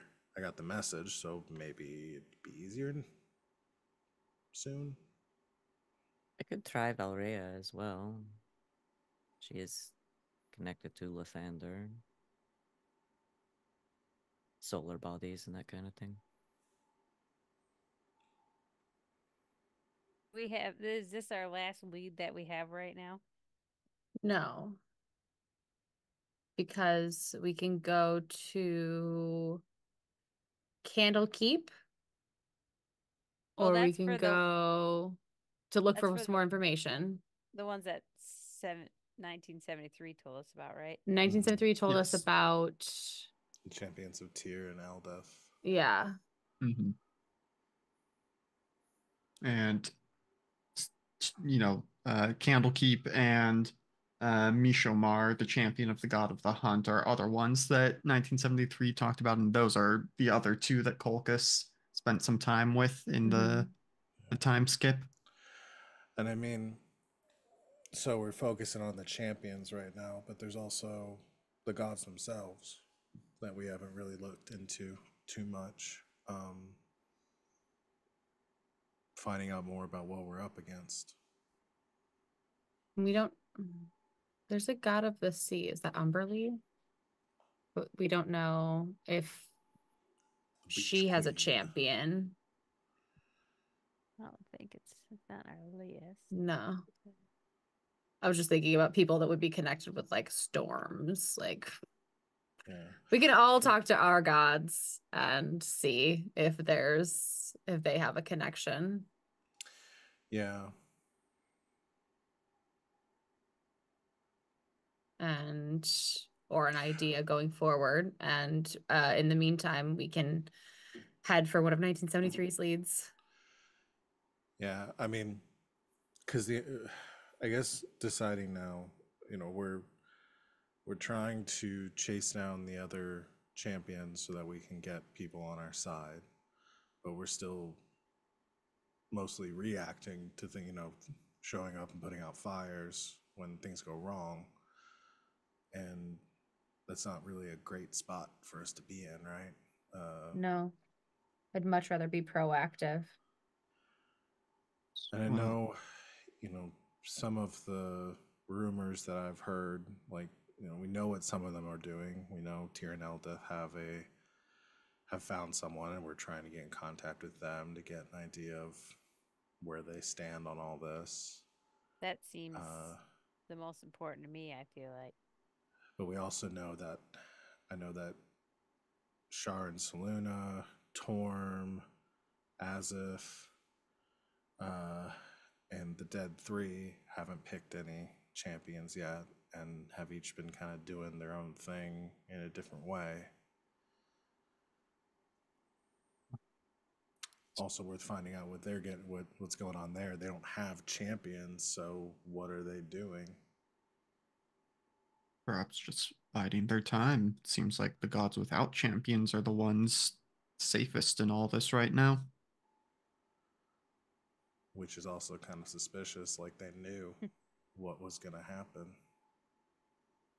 Okay, I can do divination. 1, 2, 3, 4, 5 more times. Pick your 5 gods. Let's do this. Eventually, they're going to start blocking you. They're going to like pass around. It's like, oh god, as funny as I think it would be to essentially like ding dong ditch a bunch of gods, if we ring the doorbell of the wrong one, that could go real bad for us. It could. Yeah. So, I think you're lucky you got. It's like girls at a slumber party, like. Yeah. Hey, it's Talon. What are you guys doing? Is your refrigerator running? I think there are more leads among the champions available to us. Now, we've seen Ghost in the Crystal. When Jonathan came to tell about Rana, was it that Rana got killed, or did he also say Rana got crystal? She's also trapped in a crystal. Okay. So we may want to find Sechi, who is the champion of the god of the earth elementals, who may know more about crystals. And either, in the worst case, we find our culprit, or we find someone who can help with these magic crystals. That's a great idea. Immediately idea. sends a sending to Sechi. Yeah. Okay. Roll we a all love percentile. Sechi. Okay.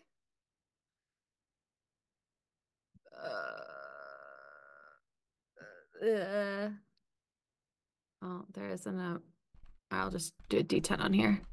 Otherwise, I've got to get up. That's a 7. Hold on. I think that's actually a failure. Is it? I think it's a 5%. Oh, it's a 5% chance. There is a D100. Oh, is there? Okay. Option. Yeah. Oh, I didn't even see it. It's the 2. I can do that. It's below. Oh, I see it. There we go. That's an 89. Okay. Your sending goes out. Hey, Sechi, it's Talon. Where are you, and are you okay? There's some weird shit going on. In return, you get what sounds like to us feedback. A very loud whirring reaches your ear. Oh, she's in the club. Woo! It's not a thumping, it's a whirring. Like mechanical? You said like a static? resonating. Or like, okay. Like resonation. If that's the word. Sounds. You think Sechi got? Or she's in a club. What did it give club vibes? You don't I mean, know. the sending spell is blocked by planar travel. I don't know if it's going to be blocked by a club. Well, unless there's some sort of anti-magic field. can you try doing ascending to ghost and see if you get the same effect? That's a good idea. Yes, I can. What are you saying to Ghost? Hey, girl. Hey, Ghost. Leaving you a voicemail. Hey, I know you you're up? trying to. Hey, Ghost. I know you're in a crystal. This is just a test. Hope you're okay in there. We're trying our best. I like that when they get out, all the sending spells that they were supposed to receive kind of coming through all just like, yeah, like your phone blowing up with text messages. Yes, you get the same resonance. Not a club. Same resonance. So Sechi's out. Maybe they're at a club together. Yeah, I bet that's it. You know, should we still try to find her? Yeah, we don't know whether or not she had anybody to intervene. Yeah, her crystal's just getting destroyed somehow. I don't know. Didn't seem like they could be pretty easily destroyed. We are dealing with gods. I mean, either it is destroyed and she's dead, or it's not destroyed and there's nothing we can do. So finding it doesn't really help anything. Yeah. Well, I mean, we could find a way to get them out. Or at least bring the crystal somewhere safer. I can't find her. Yeah. I mean, I don't have a way to do that. Yeah. But that was 6 years ago. I mean, she's on a different plane of existence, though. And she had a job. Her job was to protect the entrance to that realm. Yeah, we could go back there and see. I mean, because the whole place could be fucked up now. Oh no, our raccoon friend. Oh no! Well, I guess the question then becomes, do we continue following the leads on this plane with the champions who may still be in play, or do we spend a day popping back and forth to the Swamp of Oblivion?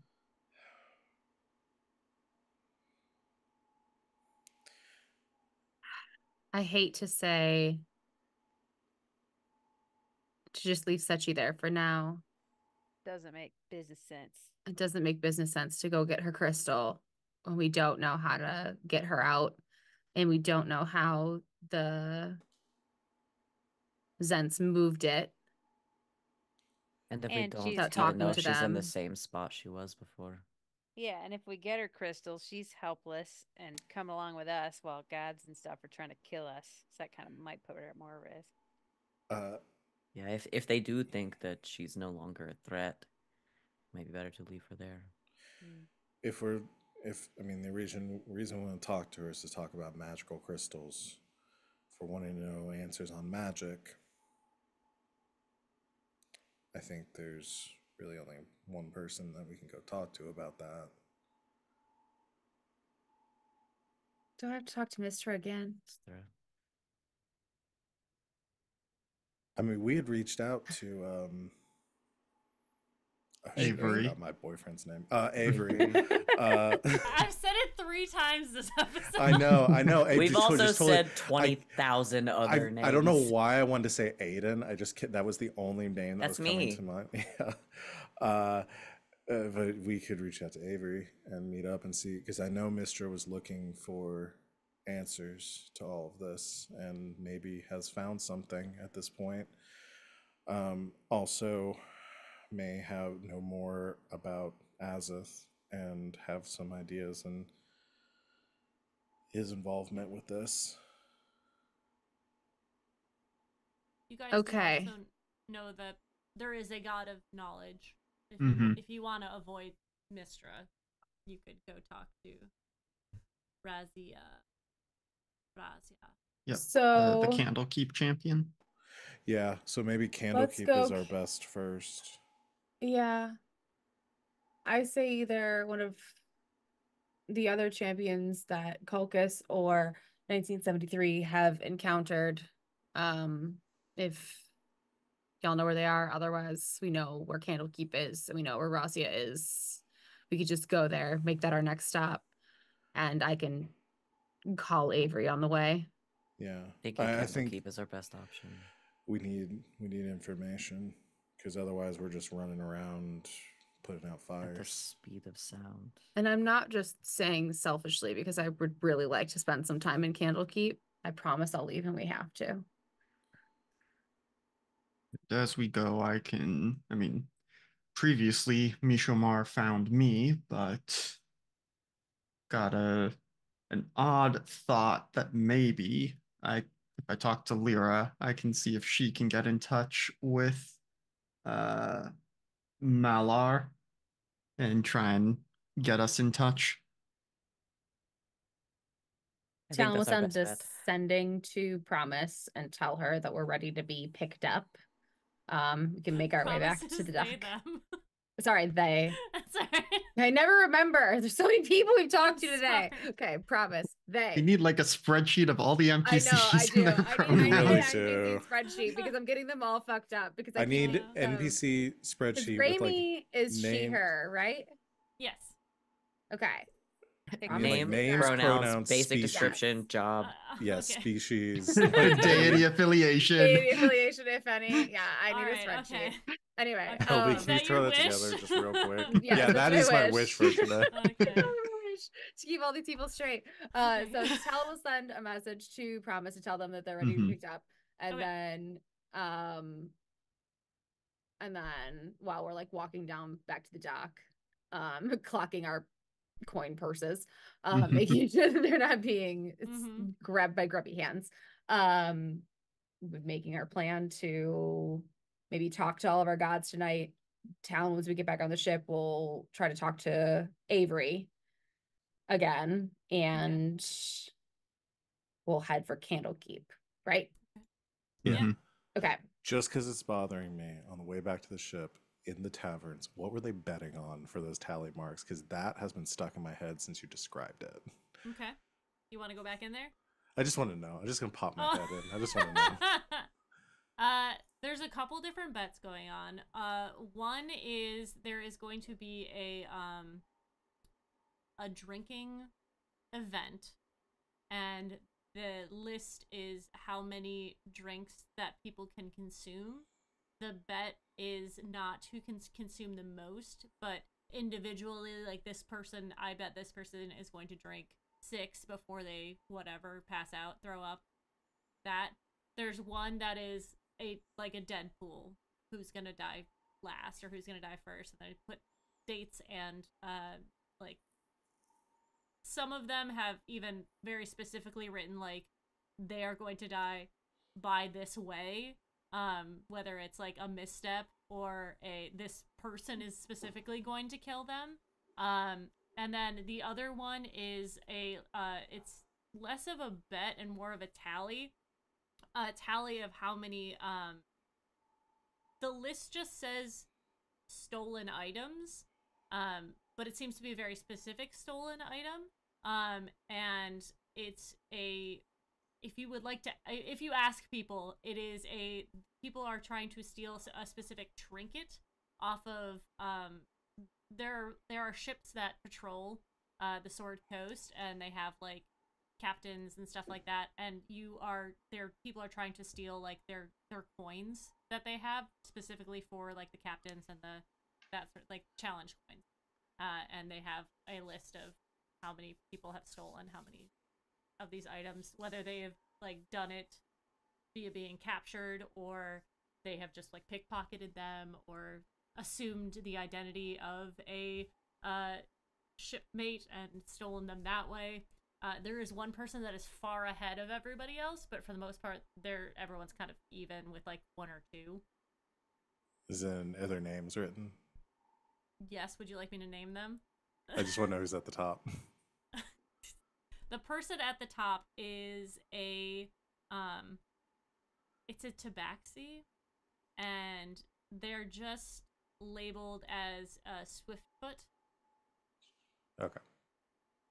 Listen, you never know if the stuff's gonna come up later. Just want to keep an eye. Now it might. I don't know, man. If you throw in those details, section. I want to know. Drinking contest, anyone's drink? No, not the vibe. Okay, we can go. We can drink on the ship. I don't think we will be particularly welcome in most of the establishments here. Your money's good. Sorry, I already called for our Uber. Yeah. They're 5 minutes away. How many drinks can you slam? How many could I According to my drink in 5 GPS. minutes? God positioning system. Yeah, Fine. the ship comes back down. Do you guys want to play this out tonight, or do you want to wait until next week? We can wait. It's Yeah, already probably next past week. 11. Mm-hmm. Yeah. All right. Well, So- that is the Sorry. that is the Sorry, you have somewhere to be. I had a timer for my And laundry. with that, the bell does not excuse you. I excuse you, and I'm excusing you now because that's the end of our session, guys. Thank you so much for playing our silly game. Let's go around and have everybody say who they are, and then we'll do stars and wishes after that. Tanya, please take it away. I'm Tanya Rowland at Tanya Rowland Places on the internet. And that's all I have for today. Do you want me to do my star and wish right now? Sure. In order? Okay. My star goes to Alex/Kulkus for all your mounds and mounds of knowledge all the time. And then for God positioning systems, that tickled me. Mhm. And my wish, I do want someone on the boat that Moxie hates. That's what I was hoping this one jerk would be. But I really want Moxie to have like an adversarial relationship with somebody. Enemies to lovers? Nibbles. No. Fight Nibbles. Okay. And that's it. Guess that's me. Hi everyone, I'm Val. You can find me at the Kraken's Crown, like I said at the top, over on GGK mostly. Had a lot of streams, unfortunately not get to happen last week, but I normally run a couple of games over on our channel, Game Nights, 2 G's and a K. This Wednesday, I'll be running the next Neon Souls Season 4 session. We're playing Star Wars 5e, and they're going to an auction. So they all got dressed up, did some sci-fi shopping. So join us for that at 8 o'clock Eastern time on Wednesday, and then I also run a game of Blades in the Dark on Saturdays, and then on Mondays usually run a game of Dragon Age TTRPG called Red Jenny.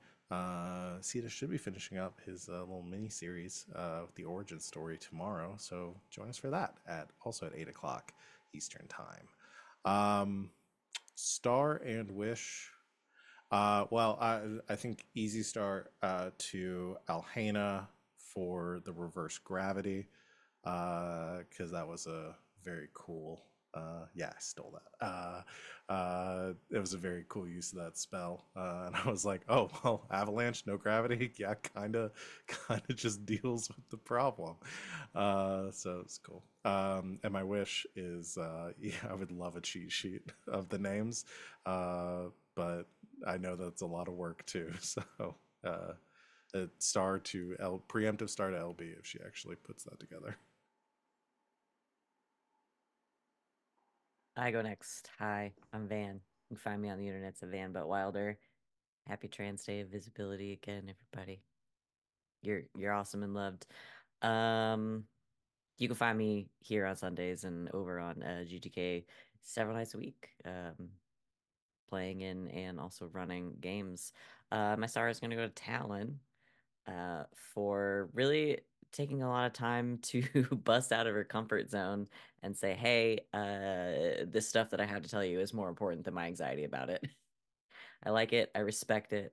And hearing Talon's versions of events as she tells them to people is always great.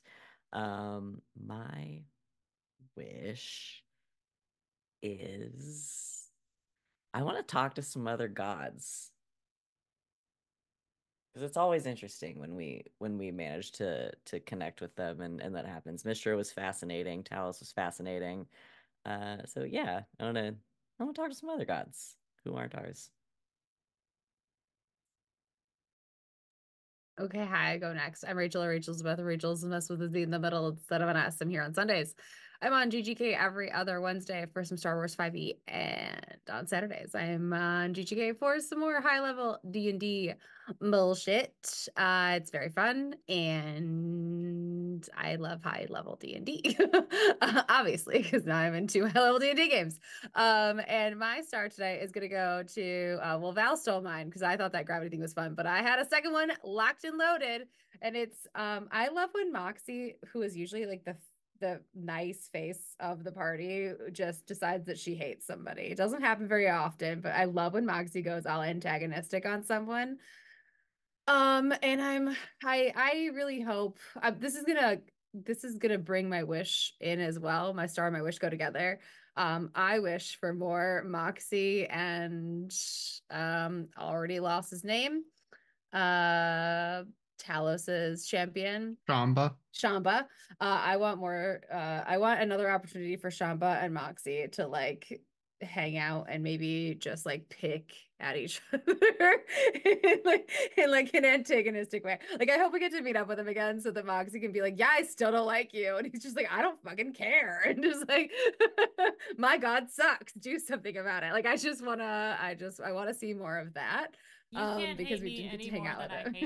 hate myself. I just want to see Moxie just like try to get at this emo kid, and he just like doesn't care. It was just very fun. I liked seeing Moxie, who's usually just like super nice and in her like, you know, bard and performance element, and she's very showmanship and like meeting people, and I like when she's just like, I don't like this person. It doesn't happen very often, but when it does, it just warms my heart in a very weird way. And that's it. That's me. You get me. And once again, I am Alex, OMG It's Some Guy on the internet, currently just here on Sundays. My star is going to go to Val and Arrow for, the control water during the avalanche was good, but also lots of good theories and suggestions for how to approach things. I'm trying to remember what the suggestion that like maybe the champion of peace is actually the secret villain because they could gain from this happening. It's like unlikely but possible. And things like that. And then also being like, maybe we shouldn't just knock on the door of every god just to see what's up. So some good head on some good shoulders, and then wish. To get we do a one shot later that is the parallel god squad of like 1973 and those ones meeting up and doing shenanigans. Oh my God. I thought you were That's gonna a say great the idea. anti god squad of like the evil Oh characters my too, which I God. was also down for, but I think that's Yeah. really fun. Who wants to play the emo rabbit? Me. Yeah, yeah, please. I'll fight you for it, man. Everyone's Played a gonna bunny fight man over too emo recently. rabbit. I withdraw. I abstain. I was a bunny person too recently. I'm gonna hate whoever it is. So it'll be fun. And I'm LB Hackemup. Find me at LB Hackemup on the Twitters and the Instagrams. You can find me at Hack Recklessly on Spotify, where I just released the first episode of the Darkness Falls Monster of the Week actual play. The second one will be up on Tuesday, so if you haven't seen those, check those out. I'm very proud of them. They're also on the YouTube if you want to watch those. And I'm here Fridays and Sundays. I stream all the time, so check out my Twitter for that stuff. If you want to hang out with us in the Discord, if you want to like, comment, subscribe, all that fun stuff. The calls to action. My star. Oh boy. My star. I think my star goes to Rachel for being the talker, and but also I like the way you guys handled the all of you handled the the skill challenge. I will have to. Danae is the one who runs those a lot, and I need to speak with her about the spells thing because that threw me right at the start. I was like, oh yeah, you're right. What's and the sheet she gave me was not super helpful in that regard. But yeah, my wish. I'm excited for you guys to that you guys have a plan going forward, and to you guys have a good idea of what is happening, or like the questions that you need answered basically at this point, because you guys got a lot of questions, and we'll work through them and see where it lands us. Yeah. I guess my wish is going to Candlekeep and, you know, finding out what from Avery, what's going on. Basically everything that you are going Not to Avery. anyway. So, no, Avery, yeah. You're going to talk to Avery, right? We're Oh, also but gonna Yeah, talk- I'm gonna Agma is at Avery. Candlekeep. Yes, Yeah. sorry. Or Comma, also Brazia. talking to Avery. Okay. I was like, he just put in Avery in everywhere. Yeah, Avery. We love the Avery star, on yeah. this channel, okay? He's the star of the game. No, he's sequestered away. But yeah, that's everything. Thank you guys for joining us. Thank you to chat for hanging out with us. And we'll be back next week for more Playthings of the Gods. So I guess I'm LB Hack 'em Up. Hack recklessly. Bye.